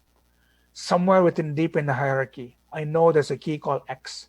I don't even know how many levels, but somewhere I'm 100% sure there's a key called X. Can I get the value for X? Incredibly, the document database indexes all of the data quite amazingly and instantly get you what the value for X was. You don't have to go parsing through all of the JSON yourself, okay? So these two are technically the same database, but here the database won't do any work. You have to do all the work. Here, you can make the database do the work. That is all the distinction. All right, that leaves the best for last. The graph database can be used to approximate these three. See, if these three went away in the future, graph will still survive, and graph can still mimic a key value, can mimic column family, can mimic document. This is the most general thing that there is in the world. So it's all just simply loose collections of data. Say there was a data about a student. Say this is you. This is a student right there. I can have a JSON just all about you, meaning one row of data. I take one row of data and I make one node, okay? And then second student, I can have another node. I can have a connection between them that says neighbors, like actual physical roommate neighbors. Then the key is called neighbors, and then the Boolean is true. That way I can connect any two of them with any two of them, and I can have the Boolean that says true or false. Then I can know with anybody who's the neighbor, who's not the neighbor, for example. I can also connect that with somebody else and say, works for the same company. And then the company can be here. The company name can be here, Google. You can connect both of them and say employee of, employee of. Wow. So I can take any data in the world at all and make them all into nodes, right? And the data can be extremely complicated within the node. Like for Google, how many employees, who are the founders, and like what, right? What products do they offer? So incredibly complicated nodes, if you want. But then the nodes can be wired together also in multiple ways. It's not just one connection, like a simple edge. You can have multiple edges. Maybe these two are neighbors, but also went to the same high school. Maybe they're from the same hometown. Maybe they have the same last names. So you can have many, many, many edges that can actually connect all of these nodes, okay? So there's nothing more general than a graph. That is why you can easily mimic, you can copy, fake all this kind of representation as a graph. So the graph is really the most forward feature-looking database type. Okay, so key value examples are like Dynamo. So internally within Amazon, they use Dynamo. But then to the world, they can rent out Redis like on the cloud, so we can get Reddit. And then Project Voldemort, hey, that looks Harry Potter, came from Facebook as well. So they open sourced it. And then this pretty strange sounding Tyrant. Tyrant means like a dictator, right? Tokyo Cabinet, Tokyo Tyrant. I think it came from Stanford. Okay, so a whole bunch of people created this kind of database for very lightweight data, okay? A column family, again, where you store like all these columns. Facebook made Cassandra, and then Google has, again, it's been called Bigtable. And then also HBase, so this Apache open source version. All of these, you can get free versions of them, okay? So this company called Apache, not company, it's an open source organization. They have literally dozens and dozens and dozens of the world's highest quality projects that they work on. So you go here, downloads, so distribution, everything.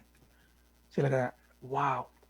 So many things I use, you probably use like a ton of these. I use many of them. See this Cassandra, because Facebook, gave it to Apache and said you maintain it from now on. So many, okay, look at this. Wow, okay. I'm going to tell you about things like Flink and, Giraffe, all this in the second half of this lecture. Impala is actually very cool. I mean, there's so many, right? Okay. Kafka is like a messaging system. PubSub. Mahout, it's like a job management system. Maven, you would use it with Java projects, right? Okay, so you probably are familiar with so many of these, but you did not know NetBeans, again, like a Java IDE. All of that is maintained by Apache. So Apache is an amazing organization. OpenOffice, which I use a lot. I don't use Microsoft, Windows Office. Yeah, Zookeeper, exactly. That's up here. Good, Samza, that's also like a messaging thing, right? It's very cool, how many things they have. Okay, so we're going to move on. XML parsing. Cool. So incredibly wild. And so they have things like Cassandra they're maintaining. That's all. Cool. HBase, I didn't show you HBase. HBase is probably up here somewhere, okay? So they're all like different examples. There's HBase right there. So you just go download it, get different distributions, and so easy, okay? Just get it. Or you can compile it yourself. It's open source after all. And then document store. Okay, so this is the thing that is most widely used of all of them, although this is the coolest. Mongo and Couch really go head to head. They're both free, right? They're both, I think, in Palo Alto. I know that Mongo is in Palo Alto. Very interesting, these companies started at the same time. They're both like mainly document databases, but you can also actually store like graphs in them. So you can do more than one type of database in one of these products. Okay, they're hybrid really, but mostly they're about documents. So I told you the next homework that you would get would probably be a Mongo homework or a Couch homework. These are incredibly useful to know in the world, People hire you based on the fact that you know Mongo or Couch. And MarkLogic is more expensive, these can be free. Flip a coin, honestly. They're both excellent. They both go head to head. Incredibly good, both of them. Yeah. Just try them out and see what you like. Okay, so Graph again. This is free, Hypergraph DB. So Sesame, I believe, is also free. Neo4j is not free. Okay, it's actually a commercial implementation of graph databases. But now I'm going to start telling you what those databases actually do, okay? Okay, so key value, just one canonical example for each one of them. So Amazon's Redis, and then let's pick Neo4j, and then Mongo, and then Cassandra. Okay, but I'm going to start telling you. Suppose you think I want to write my own document. I don't like Mongo, I don't like Couch. Well, first look here before you make up your mind about writing one more, because you might end up here. What I mean by that, it is almost like the graveyard of dead NoSQL databases. There's nothing wrong with them, okay? But who has heard of MongoDB, right? It sounds pretty cool. Give me all the money, but it's very weird, right? Nobody uses it. That's very sad. Therefore, you can write one, but you might not attract the whole world to use it. Like, what the heck is Toro? I've never used Toro, but I'm sure it's pretty good. You can go there. You can try them all. So the point of showing this in this, this company just maintains a list of all of them. It is that there's been so much activity based on this whole NoSQL idea. There's so many of them, and only 3 or 4 rows up to the top. Okay, cool. So if you're curious, you can try the others and see why they failed. All right. So I'm gonna then Martin Fowler. So he's all about code refactoring. Okay. So it is 6:40. So maybe I can just tell you, code refactoring is a very important idea in software development. It means this. It means suppose you write some kind of function, write a function, and the function has a name, right? Oops. The function has a name. I want to get this. Okay, write some function, what like that, and the function has all these arguments that are coming in, A, B, C, right? Oh, I don't know what that is actually. I'm going to go look at it. Suppose it's a function. This is the body of the function, and the function is going to return something to the user. Okay, it's going to return some very specific type. Code refactoring means what? Okay, I'm returning something to the user, some specific type, like for example, a string array, for example, right? And then I expect from you a string, another string, and some kind of integer. Okay, string, integer input, string array output. What does code refactoring mean? It's a very useful idea in software development. What does it allow us to do? What does it not allow us to do? What is forbidden? What is permitted? Code refactoring. What do you mean by that? I can change the function name. So would it be an example of rewriting while keeping the interface? You're incredibly warm. You're actually pretty hot. What does that mean? Look, what is the interface? Yes, I agree with you. It is make it cleaner, but make what cleaner? I can rename the variable name if you want. Does it make it cleaner? Make it coffee. So that's not it. Structure. So you're all giving the right answer, but yeah, exactly. CG, probably has the most clear answer, right? You cannot change the parameter type. If I want string, integer, I cannot all of a sudden say in the next version, can you give me integer first because I want that first. You cannot change the ordering because so many people in the world are calling this function, okay? All their code would break. So you cannot change the signature. Signature means the order and the type of all the input and also the output. I cannot return an array of an array, for example. Exactly. So it's called a contract. So keep the contract, change the body. That is called refactoring. Okay, I can change this. I can even log on to a cloud and do cool things and come back. You would never know. I probably had static allocation, okay, on the stack, and just waste a lot of stack memory. Now I can make a pointer and get heap memory. All that I'm allowed to do, but I cannot change the interface. Cool. Okay, so that is Martin Fowler for you. He wrote this article when NoSQL became a big thing and talked about how we should unfortunately start throwing away this amazing relational databases we like. I'm like, oh no. So his idea, which you can read afterwards, it's called polyglot persistence. Okay, that's Martin Fowler. Polyglot means somebody that knows so many languages. I can ask right now, okay, so you're probably not going to lie. Who knows 4 languages? Any 4 languages? Does anybody? Just say yes. 4 languages? Maybe some Chinese, a little bit Japanese, Korean, English, or maybe some Bengali, some Hindi, some Urdu. There has to be someone that knows 4 languages. Wow. Spanish, Korean, English, Chinese. It's pretty amazing. Yes, see, Harsh says yes, Vignesh says. What about 3 languages? Someone that speaks 3 languages. Hopefully a lot more people, right? Because among others, these 4 plus many others. That's cool, right? That is called polyglot. Okay, so I'm going to tell you what polyglot is in terms of NoSQL. That's pretty cool. French. Ooh. Moi, je parle un peu de français. Oh, look at that. Yeah, I was waiting for that. See, in programming languages, we're all polyglots, okay? That's actually what he means here, by the way. Excel. Okay, so we have this new world where you don't have to have all, that's right. You don't have to have all SQL anymore, okay? SQL's dominance is cracking. Look at this. Okay. Instead comes this cluster, and then they all started doing it, okay? Threw this relational databases away and started inventing NoSQL databases. So now you have like a whole bunch of them. Some things I didn't name, like React. Okay, so these things I told you what makes them special. But what can we do with this? We can do rapid application development because the server can handle any kind of data. You can also simply scale out. And then these are just examples of people at the time that made it. You can still use relational databases for what it's worth. Supposing you have stock data, you don't want it to trivially be altered, or foreign currency exchange values. Nobody should just go and modify that, right? You'll lose billions of dollars. So yes, correct. So those things should still be under ACID transaction guarantee. It means you can still keep relational databases for a part of the application. So we can now build applications, okay, that can be a mixture of all of these. That's what this is. It's called polyglot. Persistence means storage of data. It means I can have 5 different models for storing data. I can have the relational model, and then I can have the NoSQL model. But within NoSQL, we can pick the log for something, the key values for maybe a log.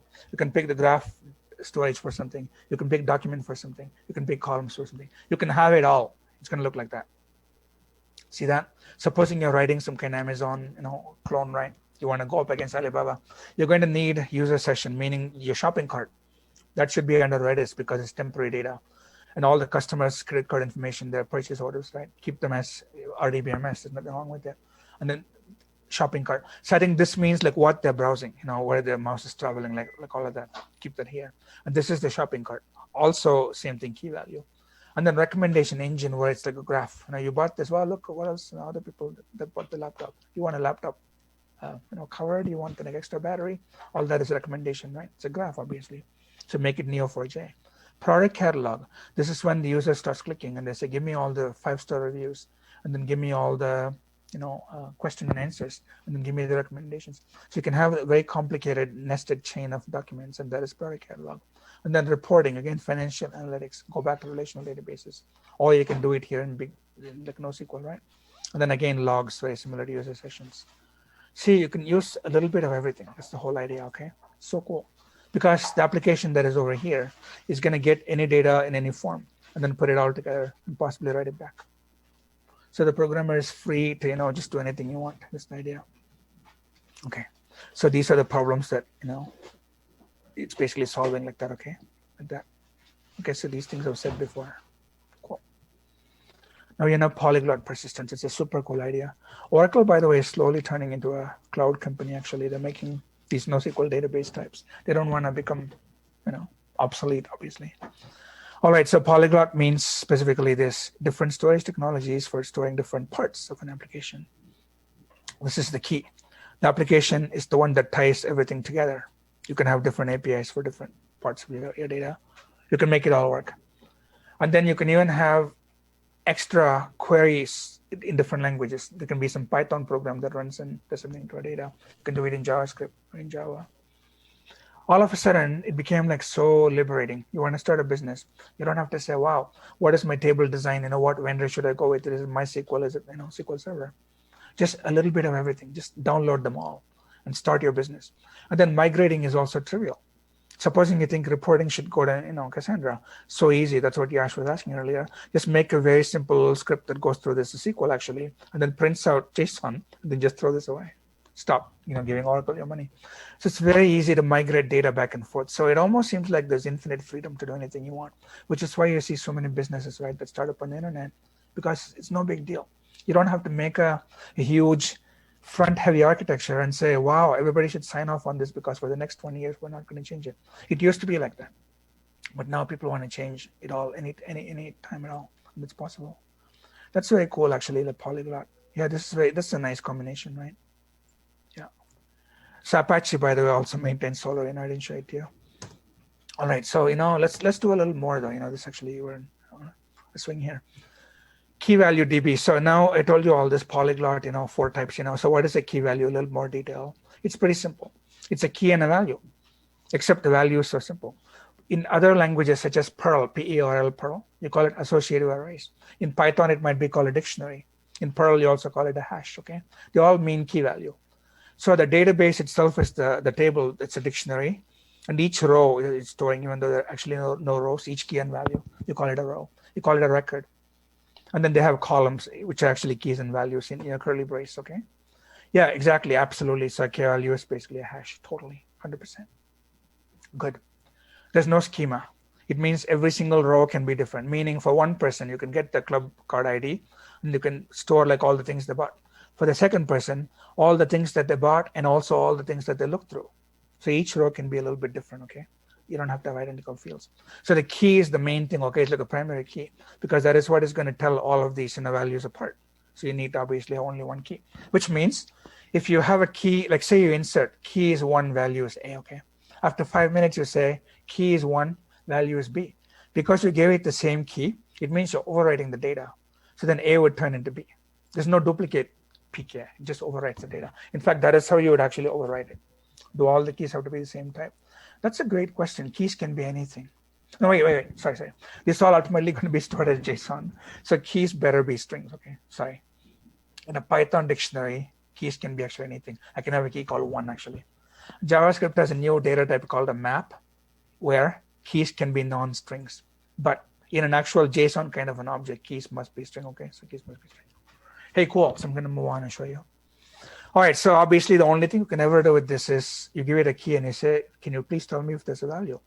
If there's no value, it'll say key not found. It's a key error. Otherwise, it'll give you the value. The whole value is returned, okay? That's the whole deal, because the system wants to be fast. So you have to process it yourself. So keep it simple.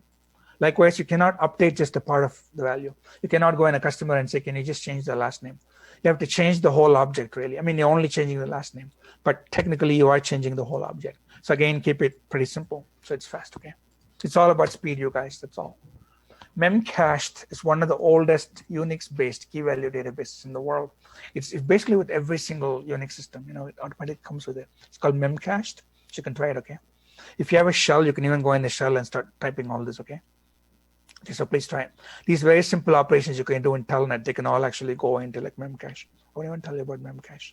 Just go look at it. It's one form of key value database. It's very early on. But I'll tell you this, though. There are only 2 operations in any kind of key value database. It's a set and a get. So set means you give it a key and a value. And get means obviously only give it the key. And if the key exists, meaning if a value exists for it, you'll get the value. Otherwise, you'll get no. Pretty simple. Just say get. In Memcache, you would say Memcache set, Memcache get. Those are the only 2 operations ever. Hey, cool. So values are obviously, where it's cool, right? Values can be anything. Values can also be little objects and things. But I told you, don't make it big because you're going to parse it. So the rule of thumb is 1 meg approximately. So keep the value be less than 1 meg. Here, for example, we make in PHP 6 different key value pairs just for fun, like that, okay?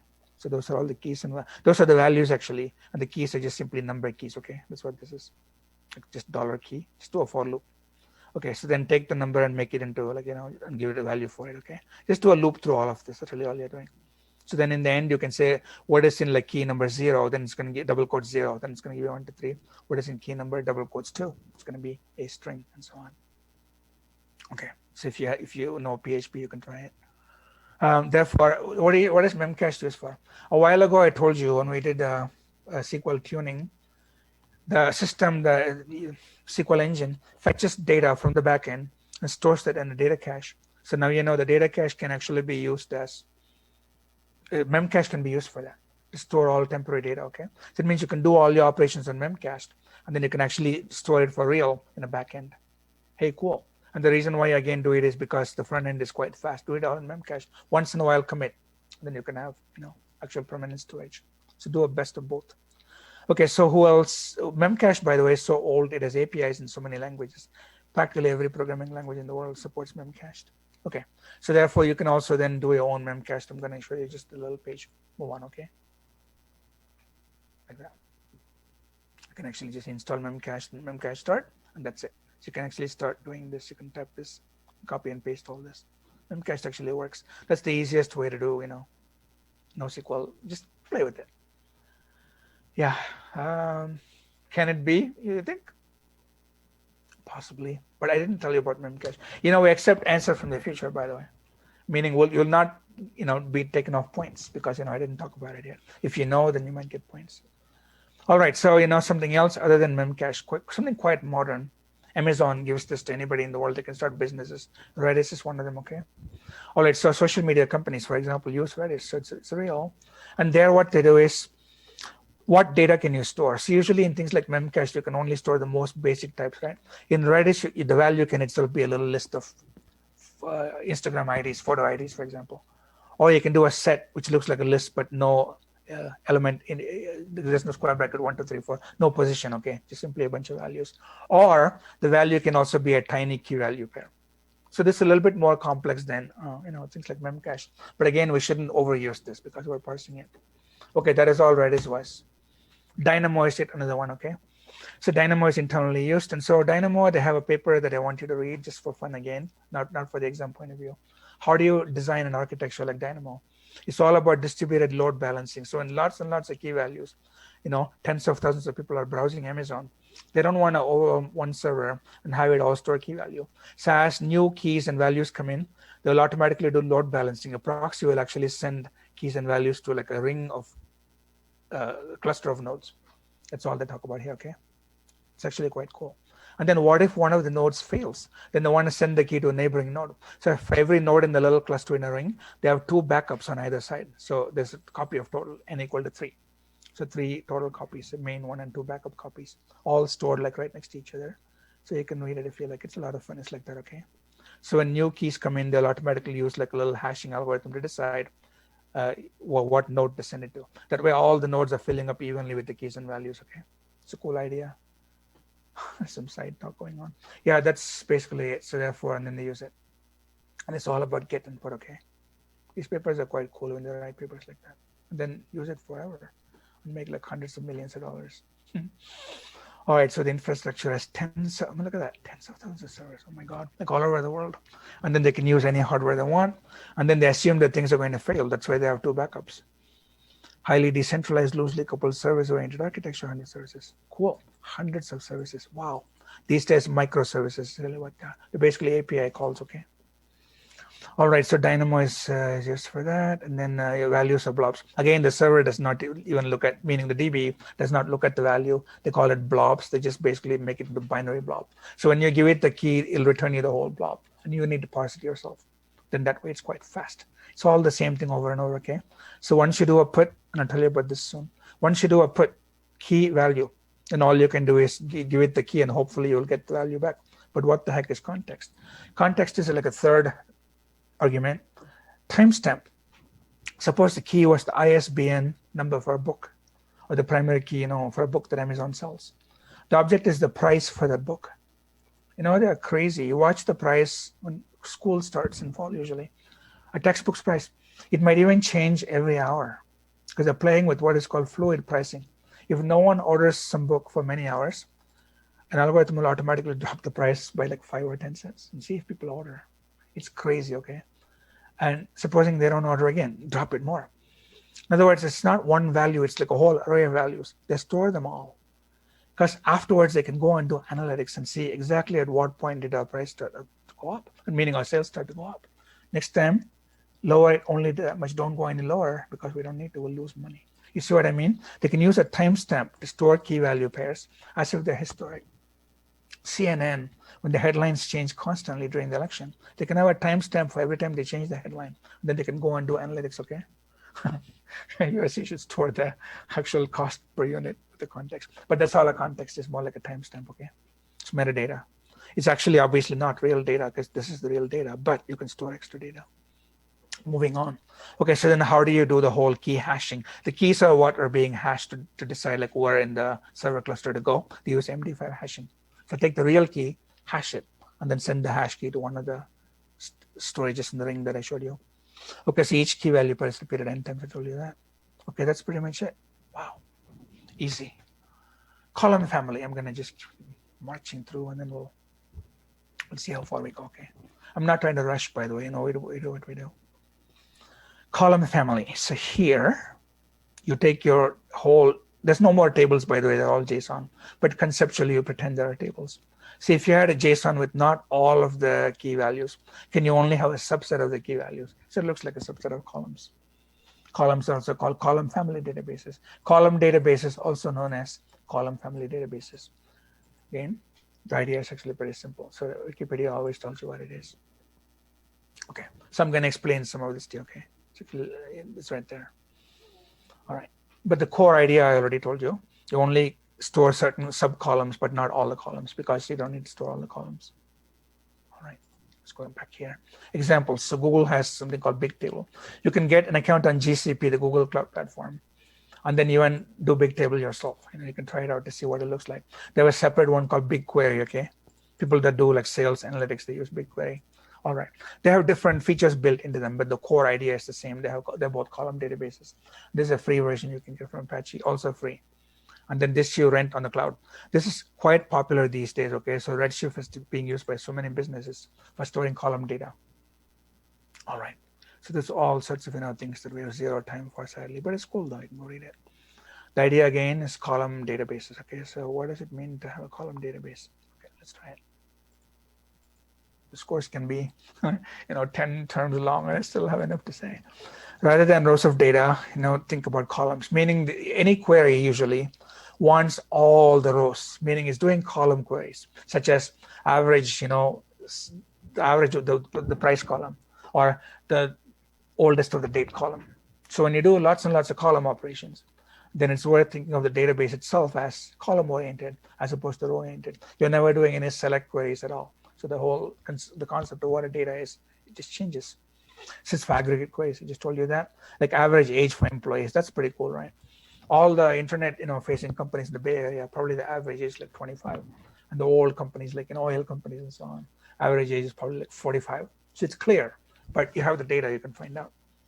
So that is why you need a column database. It's pretty simple. I told you, students' academic columns are more important than personal columns. So why not make just a column database just for that? Okay, so that's what the whole idea of column database is. Data is stored as all columns. Sorry, all row values, for certain columns, or every row.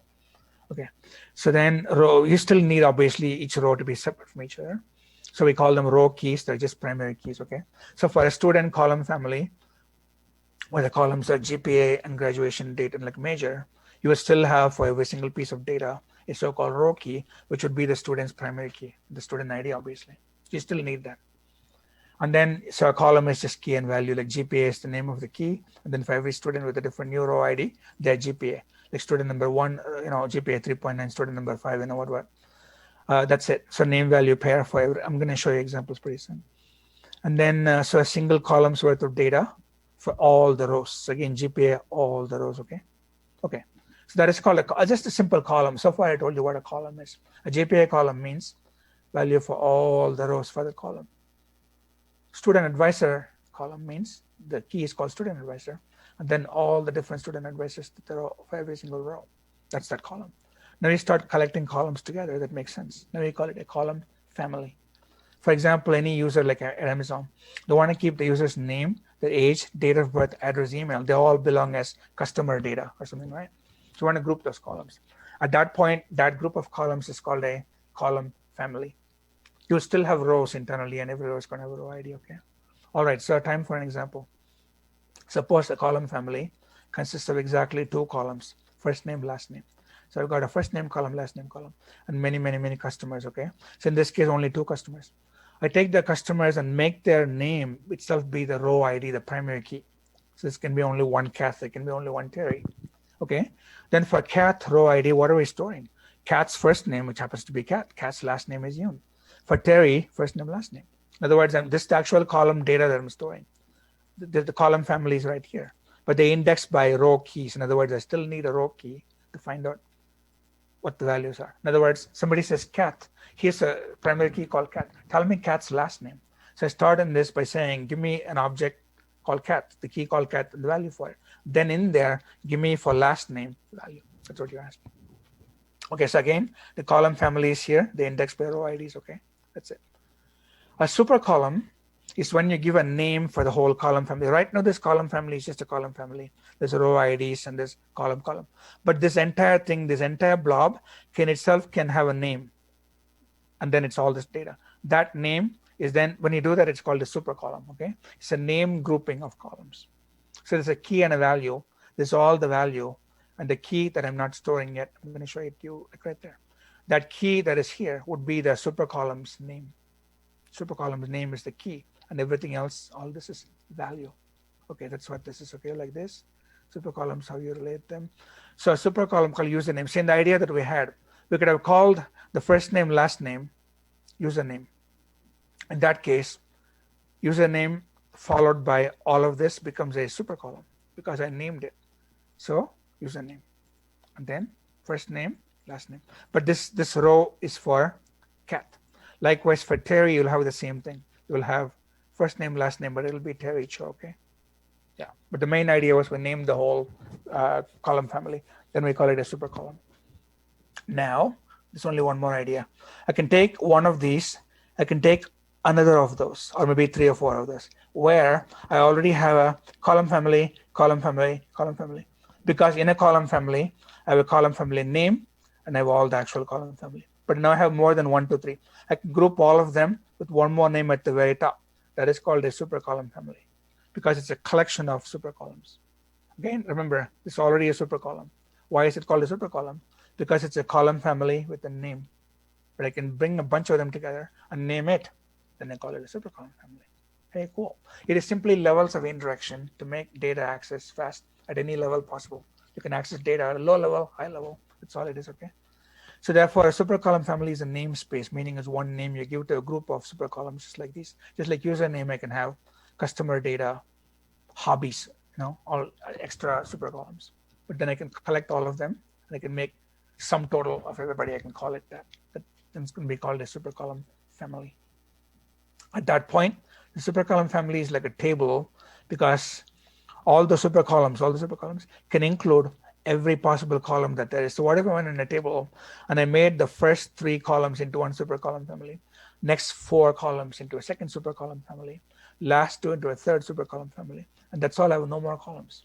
Then I can take the first super column, second super column, third super column, grab them all together and call it a super column family. I might as well call the super column family table because it is all data. It's the entire data. That's what this is, okay?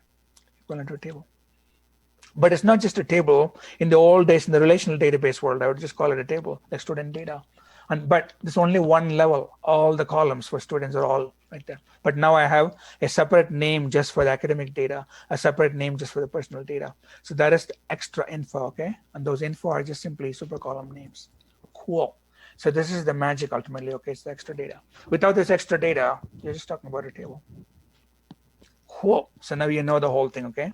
So this entire thing is now a super column family because that is the super column family's name, because it collects 2 different super columns together called username and address. In this one super column, that is the super column's name, and those are the columns that belong in it. The other super column's name. those columns belong in it. And these are just simply row IDs, okay? So I'm grouping super columns and calling it something. It's a table. And that's all information I ever have. So the whole thing is a table. Beautiful. Okay, so then what I just named is like this, okay?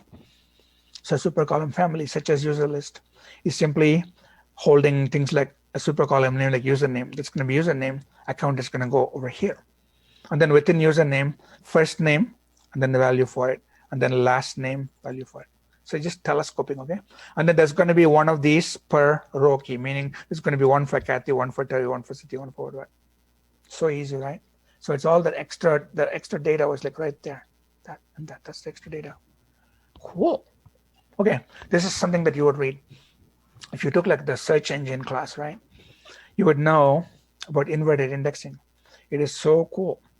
Normally in indexing that we went through in the database, we said in a book, there's only one book, and we're going to index like lots of terms in it.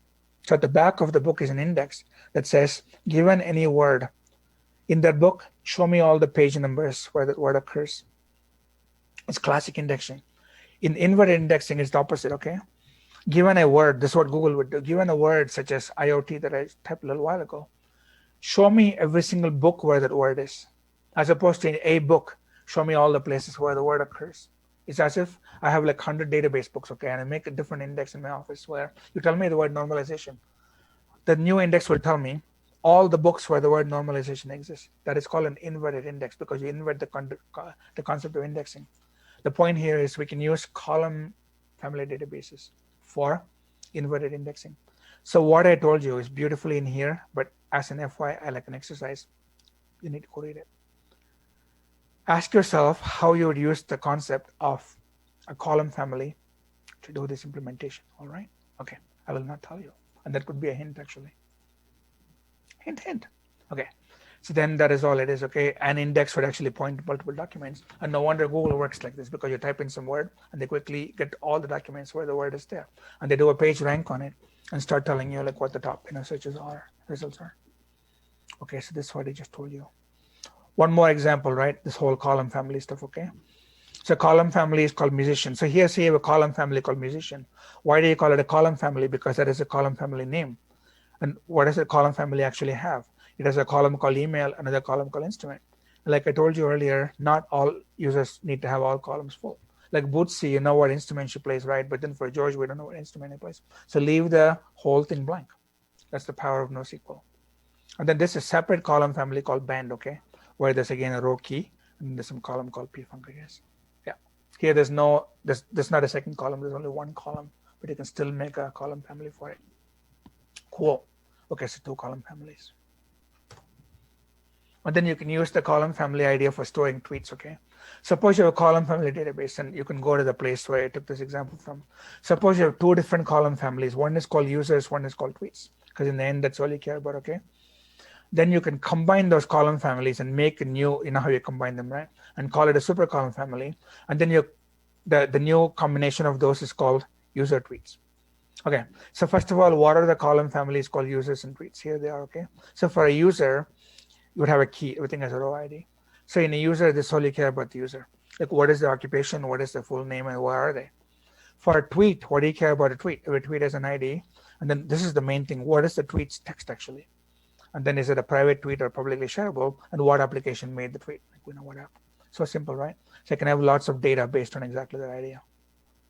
All right. So then you combine them and make a new super column family where you take data from here and data from here and combine them. What would an example of that look like? It looks like this, okay? So in here, there's a super column family. The idea would be that again, I have key value pairs. So for every key here, grab a value from here. Then I can go in here and actually go and get the actual tweet. So if you want a tweet to be retrieved for a person, I would then first go in this super column family called users tweets. And then for every timeline, this like row ID, for every row ID, I can then loop through all of the tweets. But how do you do that? The tweets are not here. It's like a second level pointer. This is an ID, but I know that the ID is in here. I can go look for the ID, I can look for the value. Or if I want to know something else about the user, I can always go in the users, that table, the other column family, and know like who they are. So it's like second level indexing, okay? Yeah, indirect indexing, sorry. How do you practically use it? This is what you do. You say tweet ID. Suppose you want to know all the tweets this person sent out. And you would say user tweets, go in this super column family, like right here. And then say get for that row key, conveniently, like right there. Fetch timeline, like that's the object you're getting. Take 25, like top 25. Order by descending, so order by timeline. And then for every object, select its value. So this is the part that says for every tweet ID, we're basically going to get the tweet ID's value, the actual text, okay? So cool. And so the main thing, the take home is not the details of how that is stored, but exactly this. When I issue a query, the query happens in 2 levels. The super column family just gives me tweet IDs, which are its values. But those values itself are actually keys in the tweets family, because for every tweet has a key. So it starts out by being a value, but the value turned into a key, and the key has its own value. It's all about keys and values, keys and values. Super great. Moving right on.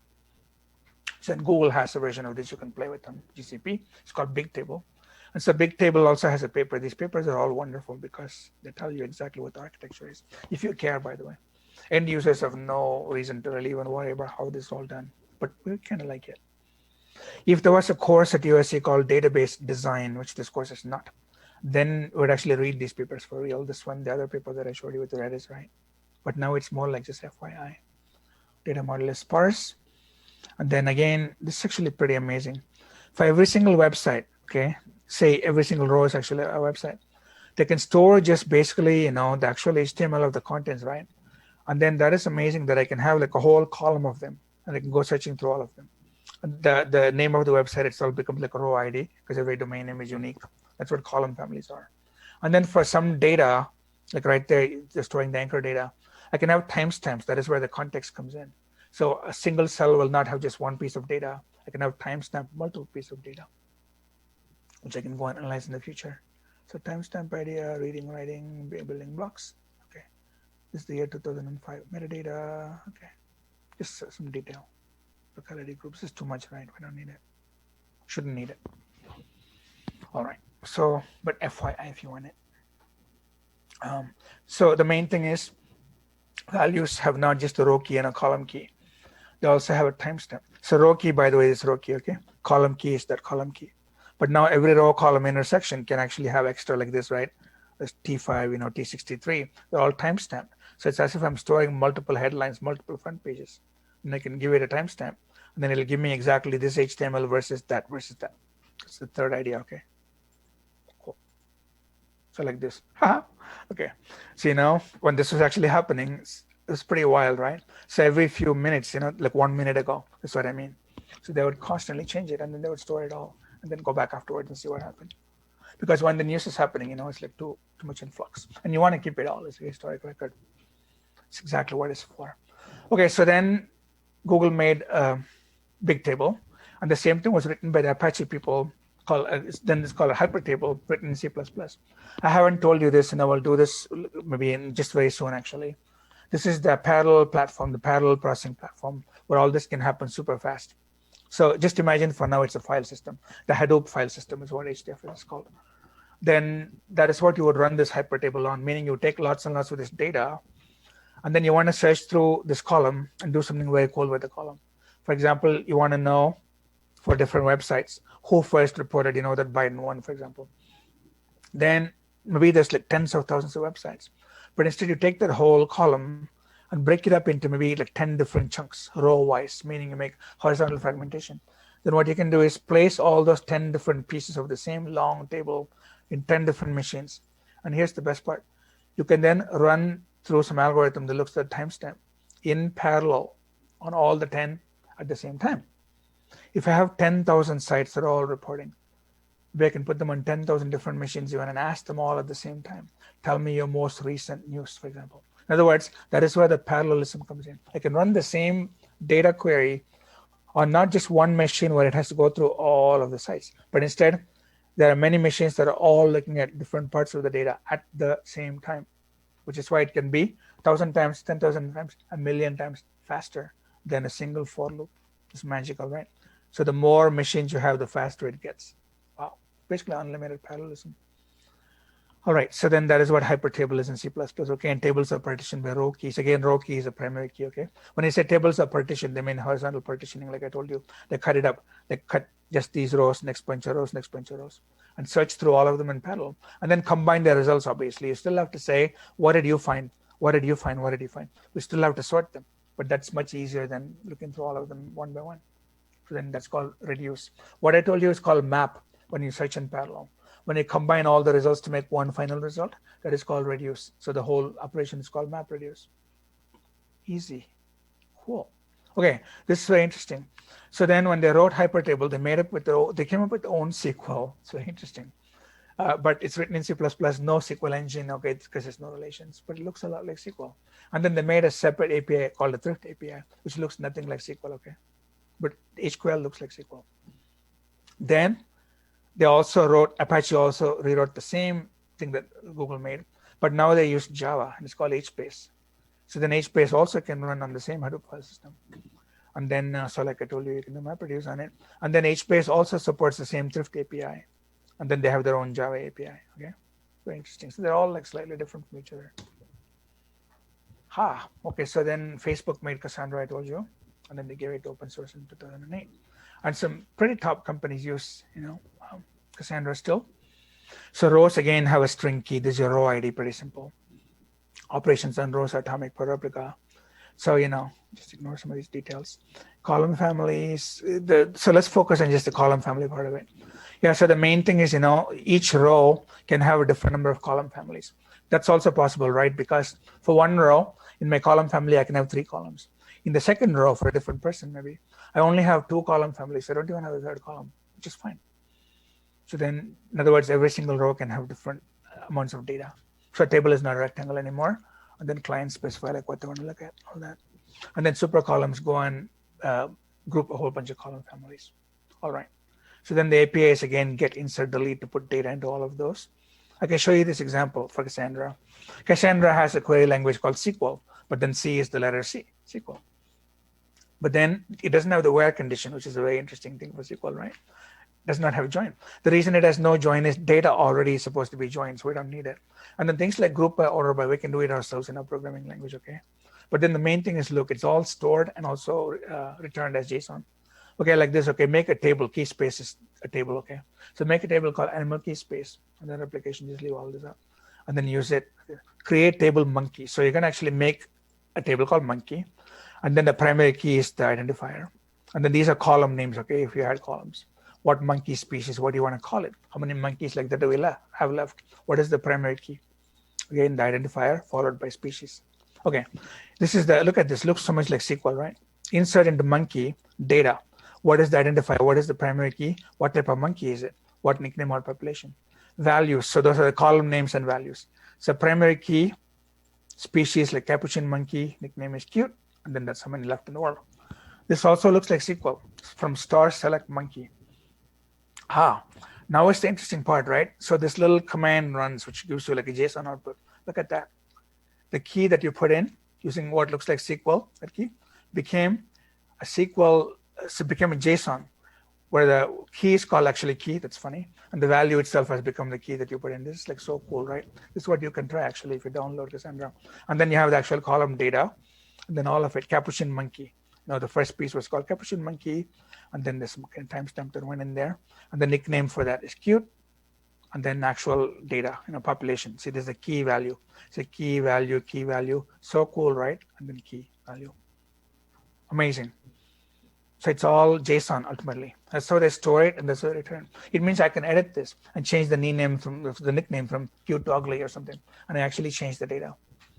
In Oracle, that's not possible because you have no idea where the data is stored, and it's binary, possibly even encrypted. Wow! But here it's like so easy. Okay, so a little more than I think we should maybe switch to something else. We'll see. Document DB. So this was ultimately the main idea here was it's all about columns, okay? So within columns, you can fragment them horizontally. And you can search through just sub-columns of your data. You don't have to load all the columns. That's the main advantage. Okay, the rest is all just detail. The document is fully complex. Here we store for like one row key, meaning for one object, the entire object. It can be as arbitrary as it wants, as nested, as deeply as possible. We call it a collection, the array with object, meaning first student, second student, third student, first student. It's a collection of documents. Each object is called a document. drawing too much in air, so somebody might be thinking, wow, I'm lost. So I'm going to show you this. I think you probably get it, but just for the record, what I just now told you was this. The key is always, it doesn't matter what the key is called. You can just always call the key data, okay, throw it away. This is actual JSON, syntactically speaking. But now it's instantly going to become an array. So pretty much all of big data looks like this, because this array is going to have first row, comma, second row, comma, third row, comma, what, okay? So within that, in other words, we're taking this like this, we're taking this, and then turning this into a so-called document where each row with all the columns in it would be one of those. Next row with all the columns in it would go here. The third row with all the columns in it would go here. And then within each of those, this whole object, it's going to have key value, key value, key value with commas, key value, key value, key value, key value.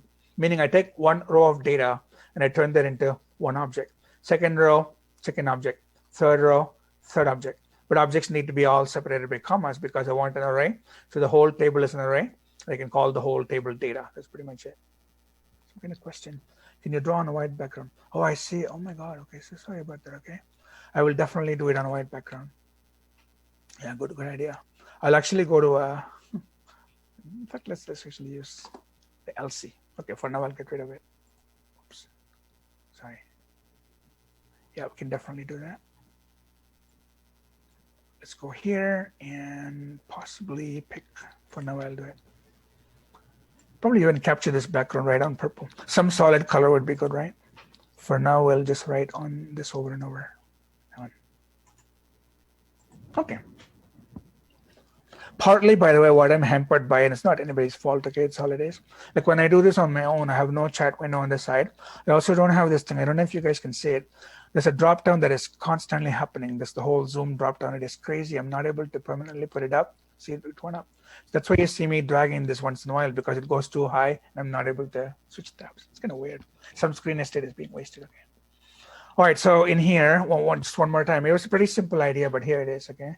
Like this, when you have a table, you're just taking one row of data and making that into one object, where all the columns that you had will all become key value, meaning the columns will become key names and the values will actually become like your cell values. But that's only for your row. Then for the next row, then you take the next person's data and make their own object. The key name is being repeated. It's a waste, okay? The key name is being repeated for this person, that person, but we don't mind wastage. And then it's that person's values. Suppose that person does not have a value for this last column, then that's going to be missing, meaning you will have 4 entries. The other person only has 3 entries. That's totally okay. The third person can have some extra thing that they give you, like a secondary phone number or something, or some other address. You can store just that for that person, so they can have 5 parts of their object, meaning every row can be slightly different from every other row. As long as many rows are common, that is where the schema comes in. And I make the whole thing into some kind of a value, and I give it a key for it. I'll call it anything, and then I put the whole thing in curly braces. And that's where the JSON comes in. Okay, so then in this case, I can have, for one object, there's a key called A, right? And the value can be an array, but the array can be another object. And the object can have a key called B, and then that B's value can be an object. And there I can have a key called X, and then I can have an array object. Within that array can be another object. So we can just keep on going for as much level as we want. The document database handles this entire complexity. This is why I told you, finally I can say for this row key, give me access value. It'll give me exactly this object. I don't need to look through all of this at all. Whereas if I put all this in a key value database, sadly, if I give it the row key, database will give me all of this and say, please parse and get what you want. And then when you're done modifying, tell me, I'll put the whole object back. Whereas in a document database, I can just set exactly that key's object's first value to be Y or something. Yeah, you can definitely do that, okay? But for a nested object, yeah, that's a good question. When you do that, then what I said will not work, okay? What I said obviously only works when in the entire object there's only 1x. If this happens, you need to go through a little bit more before you ask for x. Yeah, it's not the end of the world, but technically that is absolutely possible, of course. I can have an x here, completely separate from x here. But now we cannot any longer say, give me the row. If I give you the row ID, give me x, because you get multiple x's. That's just a special use case, but you're right. Cool. Okay, so then what else is happening here? Let's try and read this. It's got, yeah, this is really everything, okay? So it's a big deal. So collection is a table, meaning when I take everybody's row and I put it all in like one big table, then there's like a whole table of data. The basic unit is a document. So every student's record is called a document. So mostly JSON, but can be XML. This is the key. You can have any number of rows and columns, just complete no limit at all, the nesting even. And then it's a sophisticated version of key store. I told you that. And then in document, a key is stored with its value. So, and then the value itself can have multiple values. Again, all these are things I told you. Don't be sidetracked. You already know all this. Look at this. So Couchbase and CouchDB are technically different. They're very similar, but then in CouchDB especially, cluster of unreliable commodity hardware. That's the key right there. Couch's design assumes that when you have so many nodes and they're constantly being read and written, something is going to fail, probably several times a day. And they're prepared for that. It means they have backups, and instantly your query is going to go run in the backup. And then somebody's alert's going to go off, and they'll fix the broken machine, put like more disks and processors, and get it back. Then everything is back in order. So the default mode of operation is to assume that things will fail. That's very interesting. That's where the word couch comes from. Then Mongo orient, all that. Okay, so this is actually very cool. You guys might actually remember this. In fact, that gives it away. So about 5 years ago, Pokemon Go, right? So look at over the world, you probably went on hundreds of Pokemon. All of the Pokemon data all over the world, the GPS and the actual Pokemon meshes for augmented reality was all stored using documents. That's pretty cool. Look at that. So this application note, these are called application notes, by the way. Couch tells you how the Pokemon company used the Couch database to store like what they did, which is actually very cool. So why? Because you can still query it with SQL even though there's no tables underneath, and then high performance and support and professional service, and then okay. So it just tells you that Pokemon Go stuff all happened with like Couch. So past Twitter a while. So, and then Mongo orient, good. All right, so these just some names like randomly picked. CAB, American Data Processors, is the biggest check printing company in all of the US. They still use COBOL and IBM mainframes, and they use Java and Ruby and JavaScript and the phones. They do a little bit of everything. So one of the largest insurance companies in the US, MTV, which people no longer watch. You can watch Spotify or TikTok, I guess, but still, music videos. Before there was music videos, BuzzFeed, College Humor probably. They all use document DBs because what is common to all of them is an auction can have so many nestings, right? Every single person that bids and rebids and the value of the bid, timestamp, so much, and finally what the auction went for. So much data to be stored in like one single auction item. Likewise in BuzzFeed, they publish just one video, it goes viral. All kinds of like resharings and likes and comments and like embeddings and mods and on and on and on. So there's massive amounts of data they want to store. Same thing with a single Instagram post, a single Medium post. So you post on Medium, there are so many claps, there are so many comments, and then for you probably wrote other Medium articles, they got a link to that. So you get this incredible rich document experience, and no wonder document database is used for that, because there's no joining. As complicated as the data is, you put it all in one place. So if you give me Sati's Medium ID, I can give you every single Medium article that you ever wrote. It's so cool. It all joins.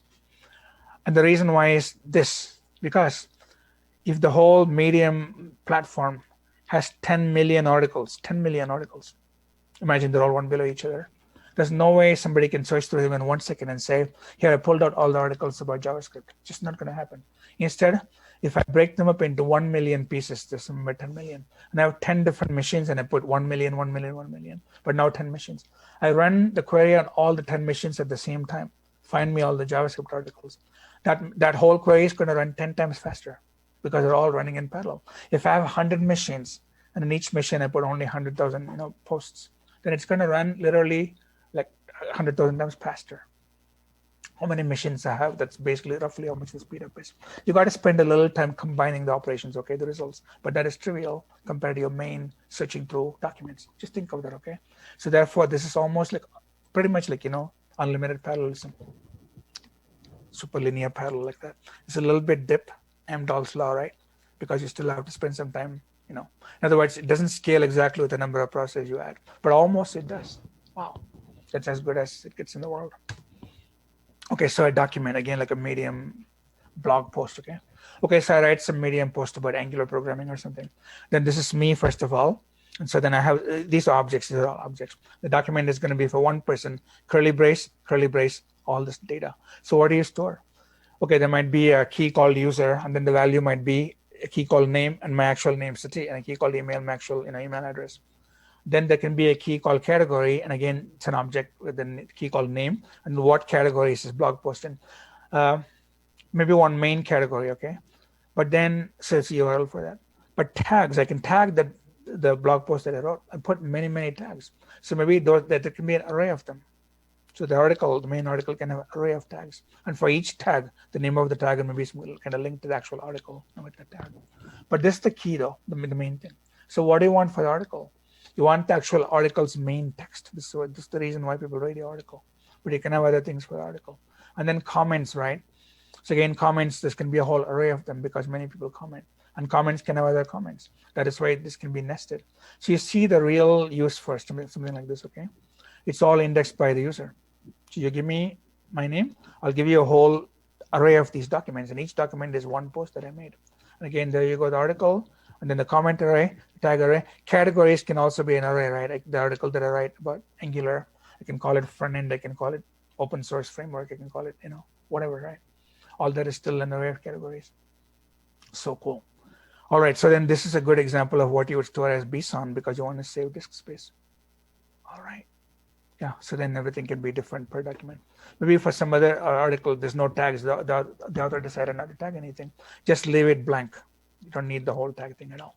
So everybody can have slightly different data. As long as most of them have the same data, there's some kind of scheme for it, okay? You would imagine that every Medium article, even if these don't exist, would at least have the article title and the article text for it. Otherwise, it's not an article. So then that's enough schema for me. How do you query documents? This again where the power is okay because you don't have to query it. The query language does all the work for you. And the queries are non-SQL, because you're trying to reach into documents. It's multiple values. These are the things you can do. For any key, such as again in Medium, somebody's name, you can return a value, but the value can be deep within the key, okay? Wow, that's pretty cool. So no need of through absolutely not, exactly. So no need to actually do any kind of an object at the user level. You can ask the DB to do it itself because you can do all these. Suppose the DB is not, suppose you want to do something else that the API does not let you do, then you can get your own object and do it. Otherwise, don't even bother getting the object. That's the best part. Just ask, ask the query system. So cool. Okay, so for a key, I can basically modify, get set any value. Like this, if you look at Medium articles, right? I don't want to go there. They give you the name, top functions JavaScript, and they give you a dash followed by a huge primary key. I don't know if you've noticed. It'll be 0DQ5876. They make the primary key part of the URL. That's actually pretty funny, but that's what this is. So then if you give the internal system, so you work for Medium or you do some API query, that ID is enough to fetch the entire article. You just give it to you. Okay, so given the docs, you get that. And then you can do a range query. So give me all the articles that Sati wrote between 2010 and 2020.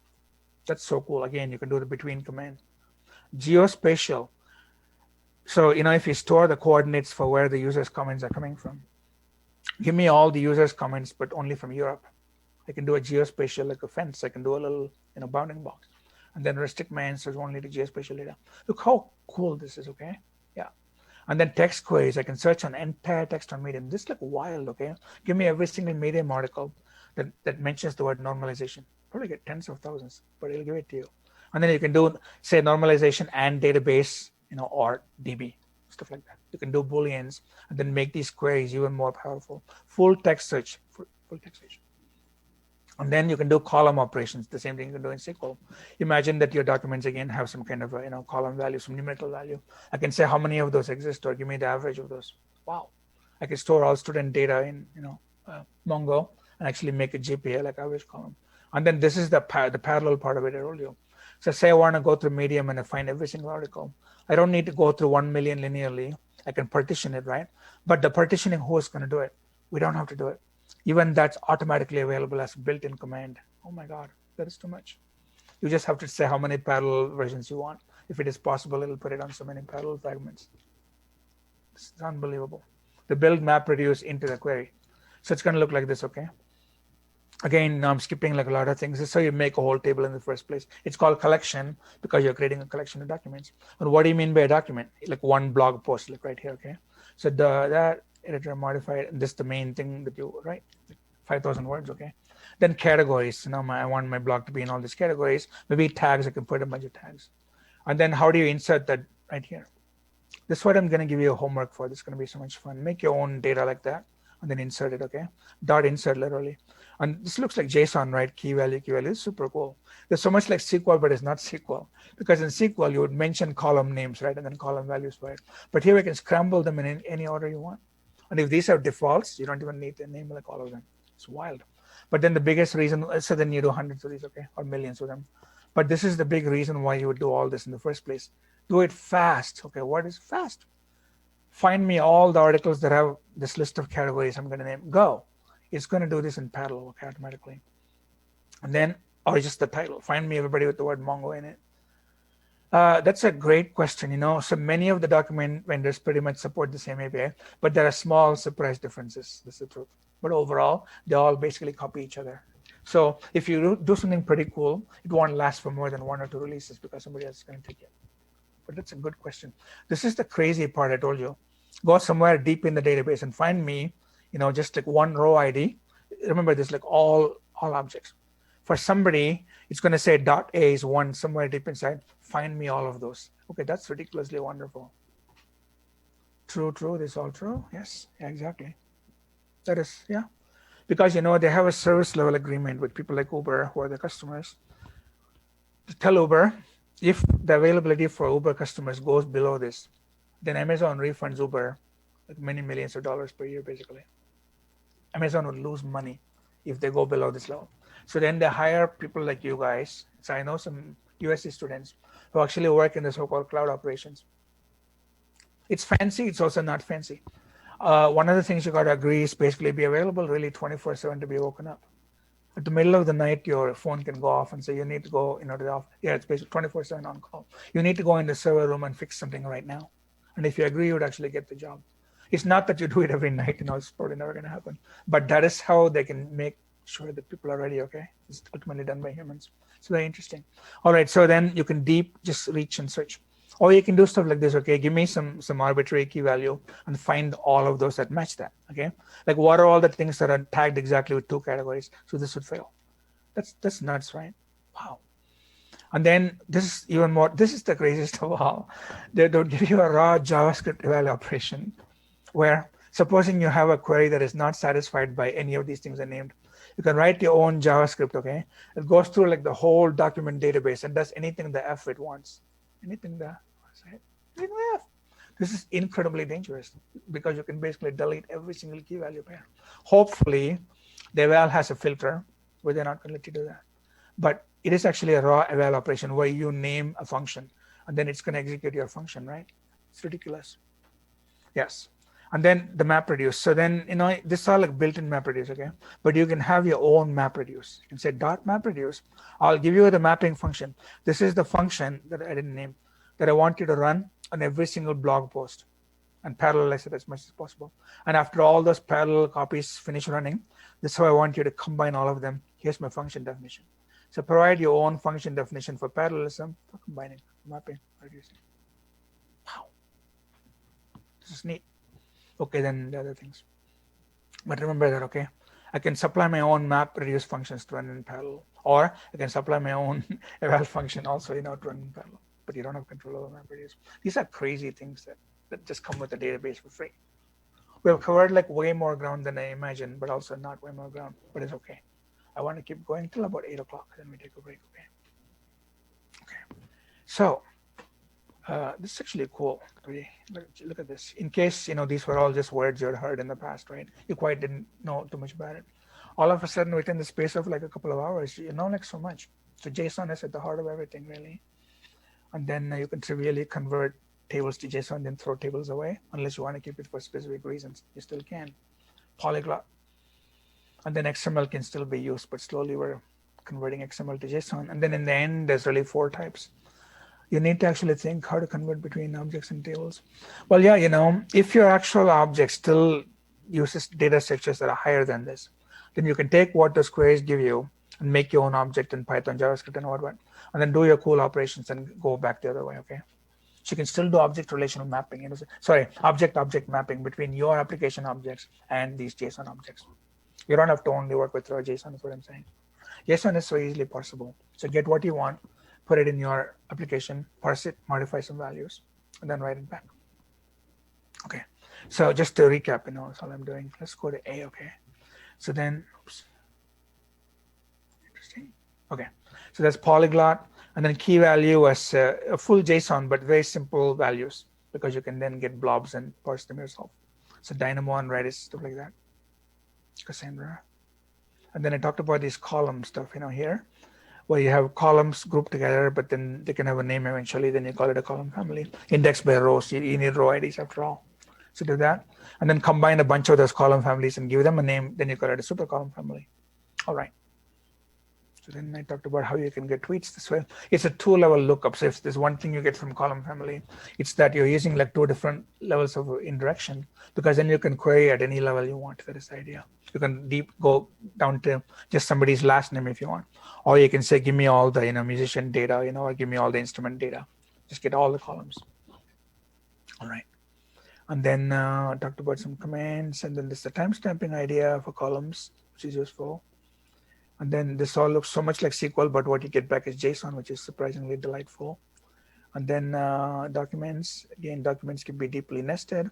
The document query sounds like pretty amazing, like all this. You can try all these, by the way, or maybe do it for your homework. You'll either get a tutorial or maybe a real homework. You can install Mongo locally on your machine and do something like this, and then give me results, okay? All right, so the last part is graph DBs. I already mentioned about graphs. Graphs are loosely structured. See, even this all has a structure. The structure is keys and values. And arrays means you must have a bunch of elements. Objects means you must have rows and keys. So there is some structure after all. In column families, even though there are no tables, you still think of them as columns of data. This is structure. What if you throw all structure away? Then you get the most loose possible type of data, which is really just nodes. A node means just something that's inside that's a piece of data, some other piece of data. You want to combine them, let's draw a line between them. Wow, combined. So you can create any kind of data connection in the world by just combining nodes. Okay, that is all it is. So it's basically graph theory. All right, so let's review the graph from a computer science point of view. So graph is just a network. Graphs can have loops. A tree would be strictly like top to bottom leaves, root leaves, but no looping. But here you can have any loop you want. You can even loop to yourself, it's a graph. So graphs can be called vertices, dots. These things can be called node, NOD, node, or a vertex or a dot. Depends on whether you're a systems engineer, mathematician, computer science, all that. And then likewise, the line can be called an arc, ARC arc, or you can call it an edge, or you can call it a line. Different ways of saying the same thing. When you have 2 different lines between 2 different, like say this is Los Angeles, San Francisco, driving time, flying time. Driving time 5 hours, flying time 50 minutes. So I can have more than one edge, then it's called multi-edged. And then half edges, you don't know where the other part of the node is. Regular is just, by the way, this is also called directional. Directional means you only can go from this to one-way street. I can go from here to here, but I cannot go back. It's against the law. Whereas if there's no arrow, it's bidirectional. Weighted means the arc has also its own property, like weight 0.2. This could be a cost. To drive from here to here, 20 cents. To drive from here to here, 5 cents. So that they just can have weights. And then the vertices nodes can have names like a node ID, you call it a vertex label. And then a semantic is meaning. So semantic just means when you name something, the name itself means something. Higher literally means what you think it is. So the names are not arbitrary. Then it's called semantic edge. But the main reason to have a node is this, okay? Nodes can be like data holders. There's an object where the key is called type, value is person. Key is name, value is ML. Nodes can have data. The edges can also have data. Like this one, I can make an object called driving. Sorry, I can something called travel. And then I can have a key called driving 5 hours, flying 50 minutes. And the whole thing is a little object called travel. Okay, so I can make little objects and store data at the edge level. So I can store data in the node level. I can also store data at the edge level and combine them all. So you see how flexible this is, okay? Directed edge means I told you only one way, and directed is both ways. And then edge labeling, I already told you. Edge label just means the edge has like a name that you would use. This is the same thing, but now the name is something very specific. This means who knows what the word knows means. So edges can also have attributes, again, because it's an object, right? That's all. A pseudo edge is just something that's loop backing on itself. Hyper just means I can take one more of these, and connect some nodes from here to another nodes from here. Like say I make one more copy and I float it in 3D space. It's in front of me. And I connect all those nodes. And that's called a hypergraph, like this. I show you a hypercube, okay? Same idea. So in 0D, I have a point. Point is 0-dimensional. 1D, I can have a line. In 2D, I can have a plane. Just make it all orthogonal 90 degrees. In 3D, we can have a cube, but we cannot draw a cube like that. So I'm going to draw it like this, but there's a 3D cube. In 4D, we don't know what to do. So we can call it a hypercube. I can make another copy of it and float that somewhere in 4-dimensional space. Just imagine, okay? Then I can wire all these up together. So then I can wire this together, then wire that together, and so on, right? Just wire them all like that. Wire them next to each other. So then that idea is called a hyper something, because 3 dimensions are not enough. Likewise, you can do this with graphs, okay? The nodes can be anything. Just wire them any way I want. It doesn't have to be all planar, is the point. Then it's more powerful, more rich data types can be represented. Then it's called a hypergraph. All right, so in a graph database, then we make nodes like these, and I just like this, and start putting real data. That's it. So a graph database is just a graph, believe it or not. And you can run graph algorithms on it. You can run betweenness centrality. You can run page rank. You can run network analysis. You can run what. All kinds of analysis can be run, okay? All right, so that's it. You can store data at the edge level or at the node level, I told you. Graphs don't have to be indexed. It's called index-free adjacency. It's a very interesting idea. It means every node, by definition, has a pointer to its adjacent node. Suppose a node is connected to another node. Then this node already knows this node ID. So I can start with this node. And then if I want to jump here, say this node satisfies the property. Supposing this wire is called neighbors, okay? So then this person is a neighbor. This person is also a neighbor. This person is just a friend. So I can go here and say, give me all the neighbors. Then all that means is look at all your things you're connected to. And as long as they say neighbor, just take the connection ID and just automatically jump there. I already know where to go. They're all self-indexed in a way. It is called index-free adjacency, that idea. Because a node directly points to all the adjacent nodes, whatever adjacent means, in some definition of adjacent, not physically adjacent, but it means some kind of property it's satisfying. And therefore, it's all about linking data. It's all about the edges, actually. So if I break all these connections, right, these nodes are all wonderful, they have data, but you have no way to query anything at all, okay? So the magic actually is in all the connections, like social media. Facebook can have 2 billion people, but supposing nobody literally friended anybody else, Facebook is a complete waste. So the whole reason why it's amazing is all the friend stuff. It's all about the edges, the connections. Cool. And then you can have multiple types of graphs. I told you, right? You can have directed graphs, trees, weighted graphs. So all these things we've seen in this one little diagram. There's nothing new here. And these are the companies that made it all happen. This is amazing, by the way. Flock. So Twitter obviously is a complete graph company, right? As soon as you tweet something, all your followers, your friends are going to get it. And then they can retweet. It's all about connections. So they made a Flock DB to track all that. And then they open source it, actually very interesting. And then Neo4j is a commercial company. They make a lot of money, selling their software. Free, not free, not free. It's just free and not free. Orient, I showed you earlier, was an example of something that stores documents. But Orient can also store graphs. So many of them can do more than one type of data, okay? By the way, this very nice Oracle competition from the Bay Area, SAP, the old 80s company. So they have Orient, they acquired Orient, I think. Anyway, so that can store more than one type of NoSQL data, specifically documents and graphs. Giraffe is very interesting. So it's pronounced giraffe because without the I, it's graph, right? Giraffe, the little giraffe logo, the same Apache organization I told you, and then GraphLab. You would use it typically where people are involved. For example, social networks, definitely recommendation engines. So Netflix, every probably few hours they do this, right? They look at all the things that people are watching and start clustering people. Like when you watch, I don't know, Mandalorian, did you also watch the original Star Wars series?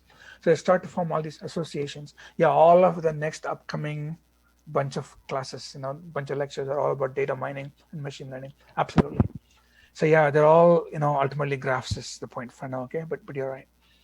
All right. So graph analysis is the most effective competitive differentiator. This means, Gartner is an IT analysis company.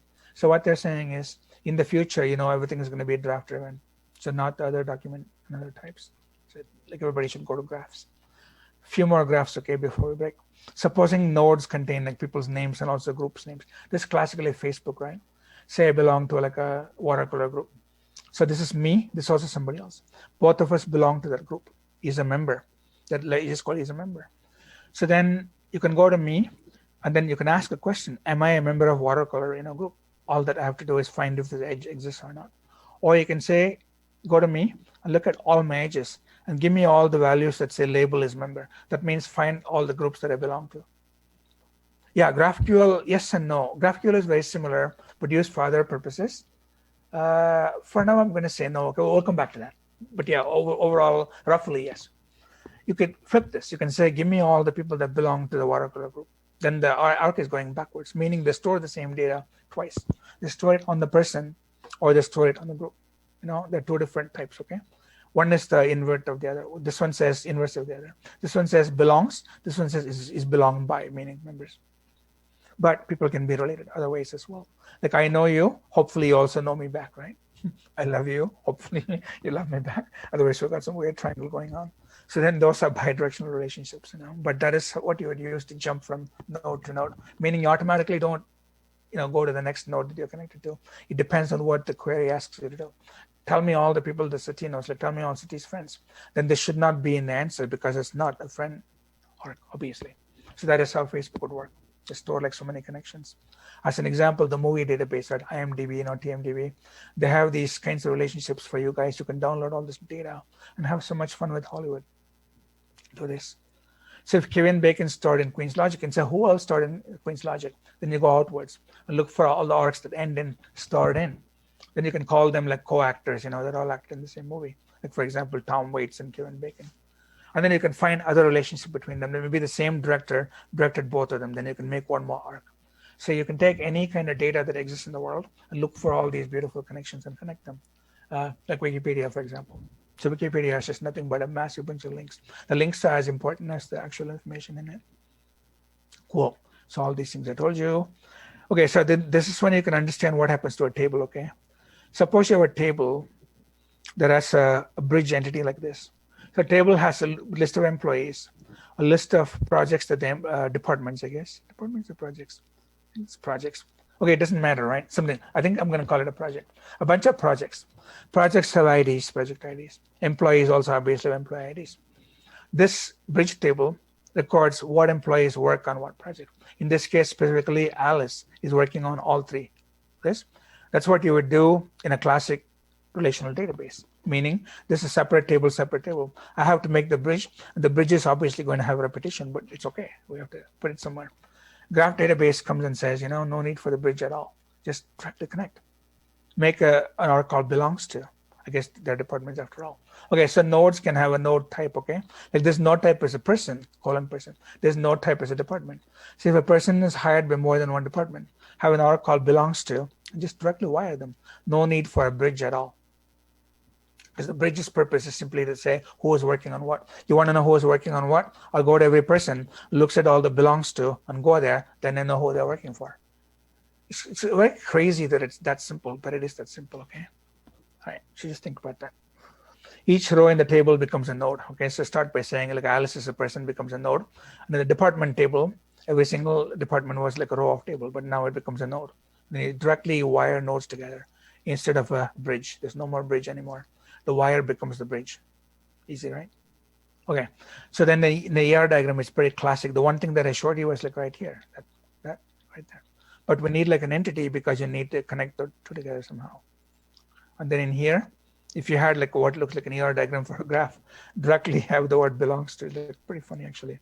Or you can again say, person works at, projects. See, a department can have many projects, right? So projects can also belong to departments. And then department can be led by one person, the manager person. That's a lead by.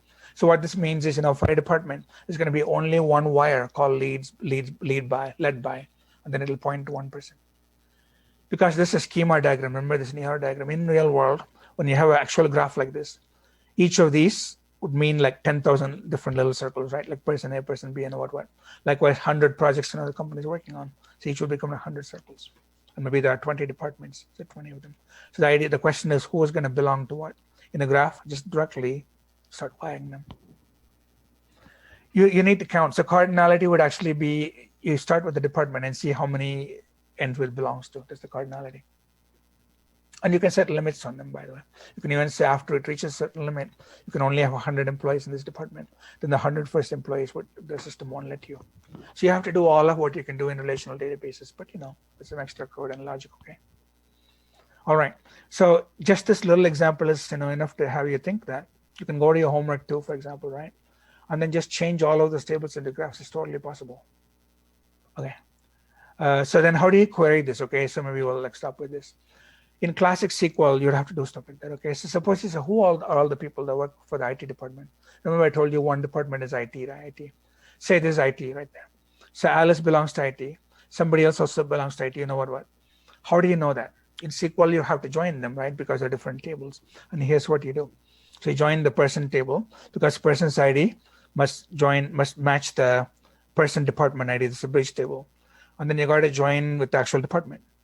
And if the department is IT department, it means go to IT department, find the ID for that, go in the bridge table, find all those IDs, and then find all the person's IDs and go on the people's names. That's ultimately what this is, right? Wow, there's multiple tables involved because you're trying to find the person. This is how you do it with a graph query. Match any person with any department with a wire called employee. Not that the person architected the department or the person donated money to the department, the person employed by the department. So you need that specific link called employee, okay? This link, employee, belongs to, I guess, in this case. Okay, so then that's important, don't blindly match, but just like the where condition. So don't match any employee with any department, all of that be kind of cool. But then just say the department, as long as the department is IT department. So look how simple this is, okay? Conceptually, it is like damn simple. That is why people like this, because SQL after a while can get pretty crazy. Yes, so Vignesh knows this is a language called Cypher, because Neo4j and Neo, Cypher, they're all from the Matrix movie. Okay, they got so many inside jokes about the Matrix movie.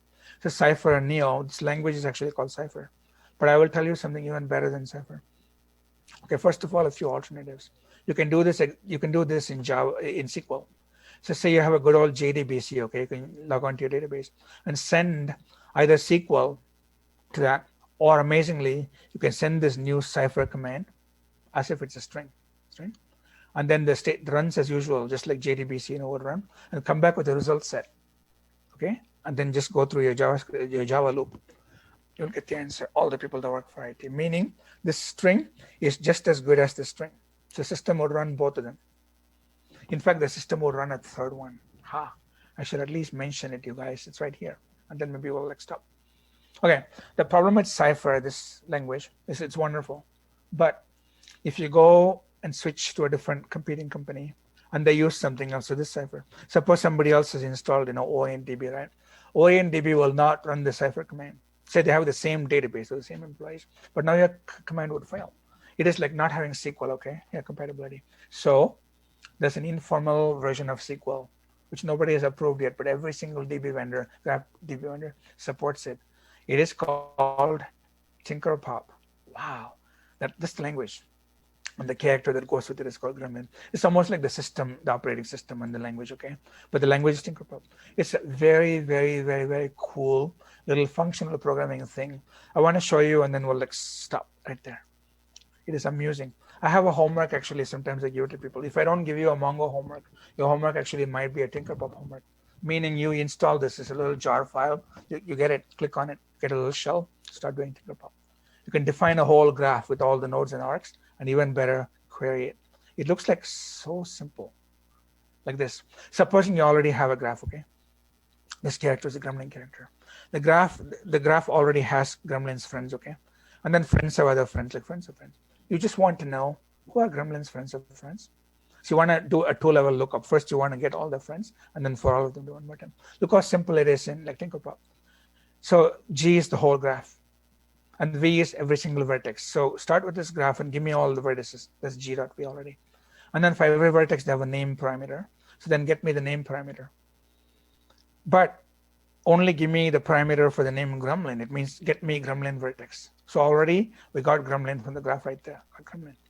And then Gremlin has many things, right? Gremlin ate breakfast this morning, all that. But Gremlin has an outgoing arc called nose. Who does Gremlin know? Get me all of them by just saying the outgoing arc has to have a value called nose. Get me all the out nose. Wow. Already we know all of Gremlin's friends. With just adding it one more time, we know all of the friends' friends. Yeah, it is fun actually. And then for all those friends, I don't need to know how old they are. Just give me the name. This is like amazing, all right? It's crazy. Okay, so then this just goes on and on like that. Okay, look at everybody that supports, Tinkerpop. It's a beautiful little language. Everybody supports Tinkerpop. Just learn it. And then Tinkerpop also has extra decorators on top of this. You can run from within Python a command like this and get all the results in Python. Okay, so that's a neat thing, the language right there. You can do crazy cool graph algorithms. You can actually do documentation, tutorials, recipes. Look here, right there. You can do Hamiltonian circuits if you want. Okay, you can do anything. You can do PageRank. Yeah, but select that. These are classic graph algorithms. So what is so neat?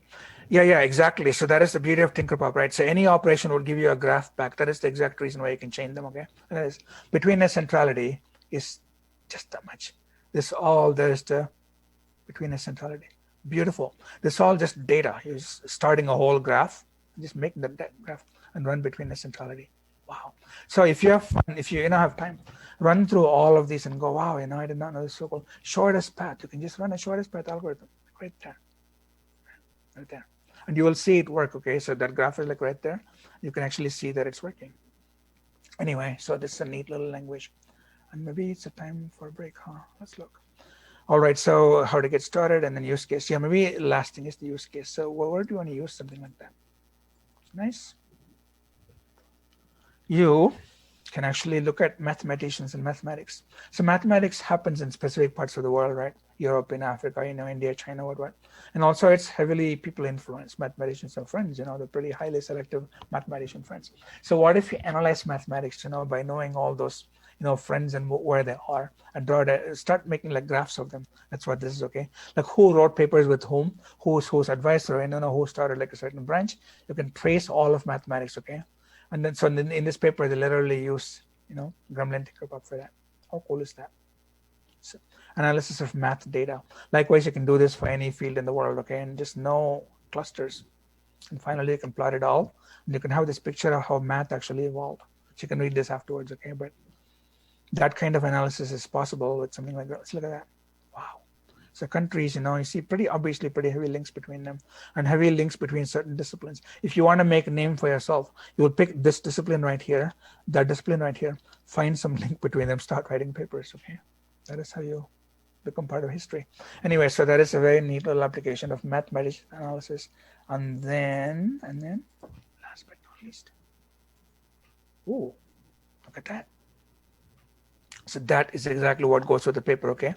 So if you read this, then you'll actually know like what they did. Evolution of math over basically, modern times. Hey, cool. So we can stop and have a little 5-minute break. It's 8:05, right? Let's come back at 8:10. And maybe I won't tell you this. There's very little left.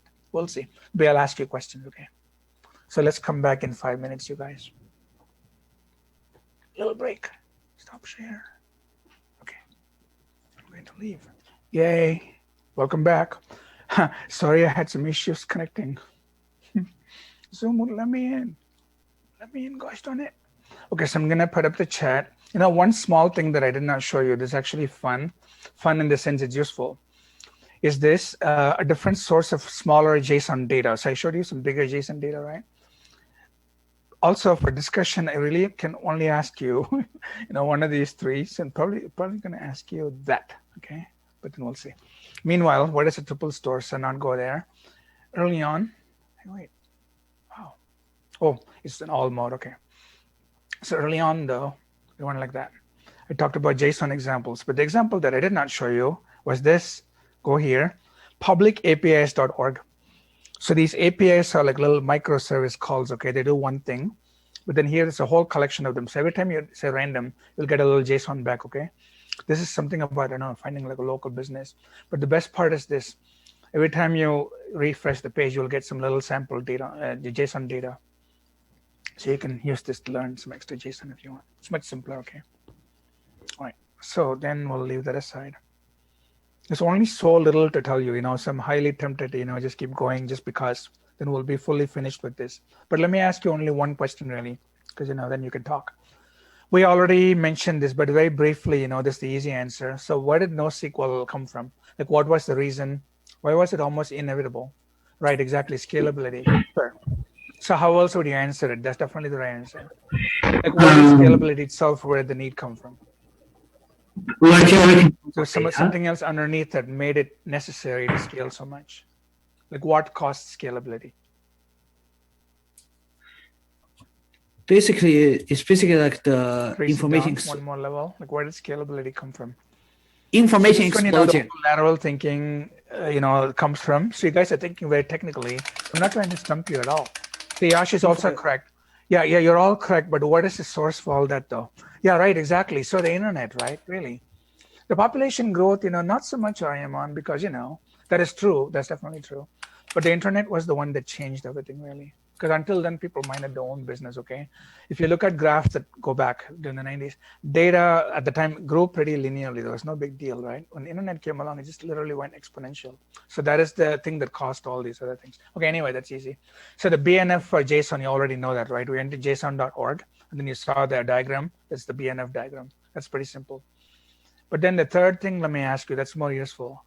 So we knew that XML, there it is. So we knew that XML was one way to store, some kind of structured data. I'll give you a very simple, special case so that we can talk about it. Suppose you want to store exactly 3 things for a student. Hey, check this out. I made some cool things when you guys were gone. No, I still need to pull that. So someone wanted to say, right, this blank space. So I'll get this blank space to write on. All right.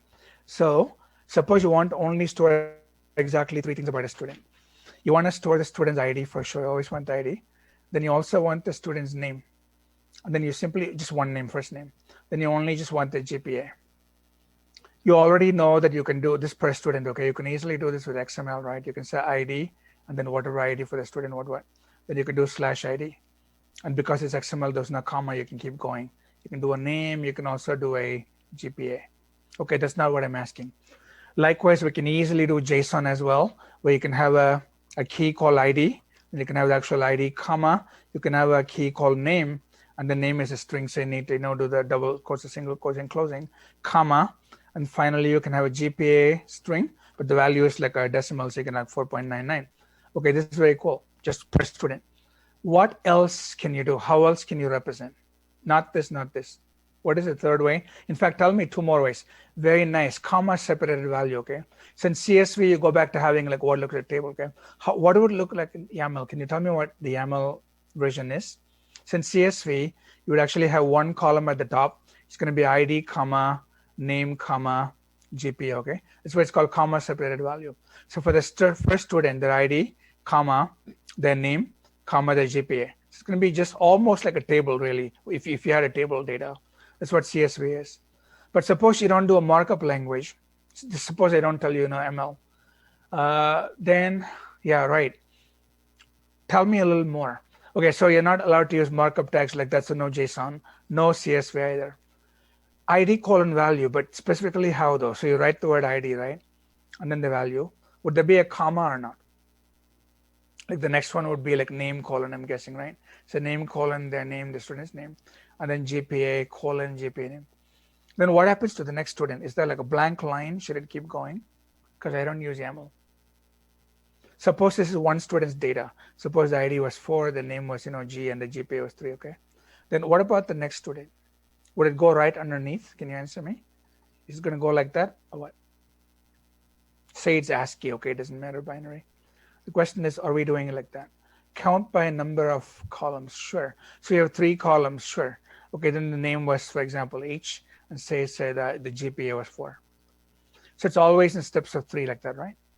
Cool. So then if you can put this in a binary file or some kind of ASCII file, then that would be YAML. What is something different? So suppose I tell you what is another option. I'm trying to basically force you towards like one more answer that is left. And then I want you to tell me what is wrong with, like what is bad about that answer. It looks a lot like YAML, okay? It looks a lot like this. How can you simplify this even more? Like what you have here is actually pretty cool. But probably not INI files. Well, just look here though. Like how can you, when you say array of what actually? You might be right. You don't even need an array, by the way, but say you had an array, what would you keep in the array? Strings, okay, you don't need strings actually because maybe like GPA does not need strings. Array of arrays, bits, None of these actually, they're all like cool data structures, but not really. There's something that we can actually simplify. What can you remove from here, okay? What can you eliminate? You can eliminate a lot actually, like right here. 4G 3.0, 6H 4.0. Okay, sure. Let's eliminate the colons, sure. So maybe you can have a space, right? What else? What else? Brackets, colons. There's no brackets actually. I put those in there. This was literally ID colon 4 followed by next line name colon G, GPA colon 3. New line, yeah, you can eliminate that, but you can eliminate even more. Sure, you can eliminate the space, but what else? Yeah, exactly. Yash had the right answer, right? Just store 4G 2.0. Exactly, correct. So Karishma also got it. There's no need for this, you guys. If there's a metadata that says, these things that are there, they're always in steps of 3, okay? And always ID, always name, always GPA. Keep that separate. Throw all this away. Okay, then what is the problem with that? No, it's not CSV though, because in CSV, you still need that somewhere at the top one time, and you've got commas. I'm going to speak because it's way separate, okay? It is possible. I'm actually like when I was at DreamWorks, by the way, we had lots of data like this, okay? So this actually is real, okay? But there's a problem with it. What is the problem with it? Somebody's ID, somebody's name, somebody's GPA. What are maybe 2 problems with this? We go back to SQL then. Yeah, right. No, but let's stick with this though. Yeah, right, exactly. So if some value is missing, then what happens? You need to put in some dumb bogus value. Suppose some student's GPA is missing, right? If you actually delete this, there's lots and lots of queries that will assume that there's always steps of 3, right? They'll always say for every 3, the middle thing is the name. If you delete this, then all those queries that people run would all break, okay? So you cannot delete anything. You got to put some junk value. What else? What is the opposite problem? We'll stop in a minute, okay? What about inserting? What if I want to create a brand? Exactly. What if I want to create a 4th column, okay? Suppose I want to create undergraduate GPA column. It's easy. Obviously, I can go in and add like a 4th value, but I have to modify lots and lots of scripts that now Node is skipped in 64, okay? Otherwise, it'll break all the scripts. So yeah, this all like bad. No, I could not hear CJ. I'm so sorry. CJ, I apologize. I have no idea.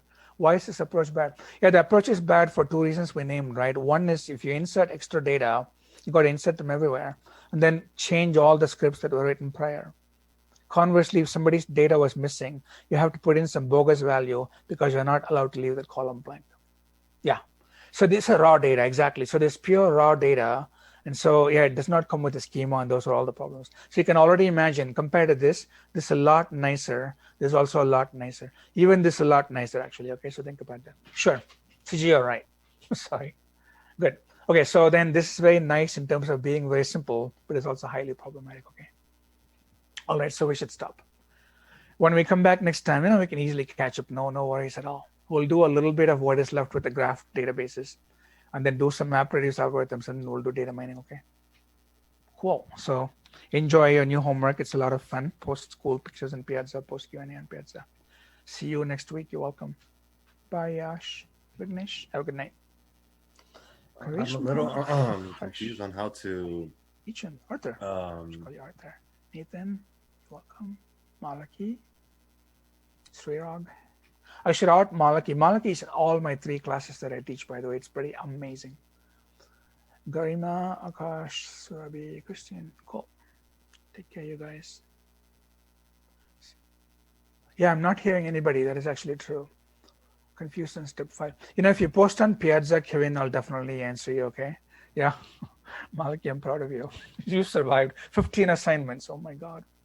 Vaishnavi, you're welcome. Kevin, you're welcome. Okay. So we can stop sharing so that then people can wrap up. Bye.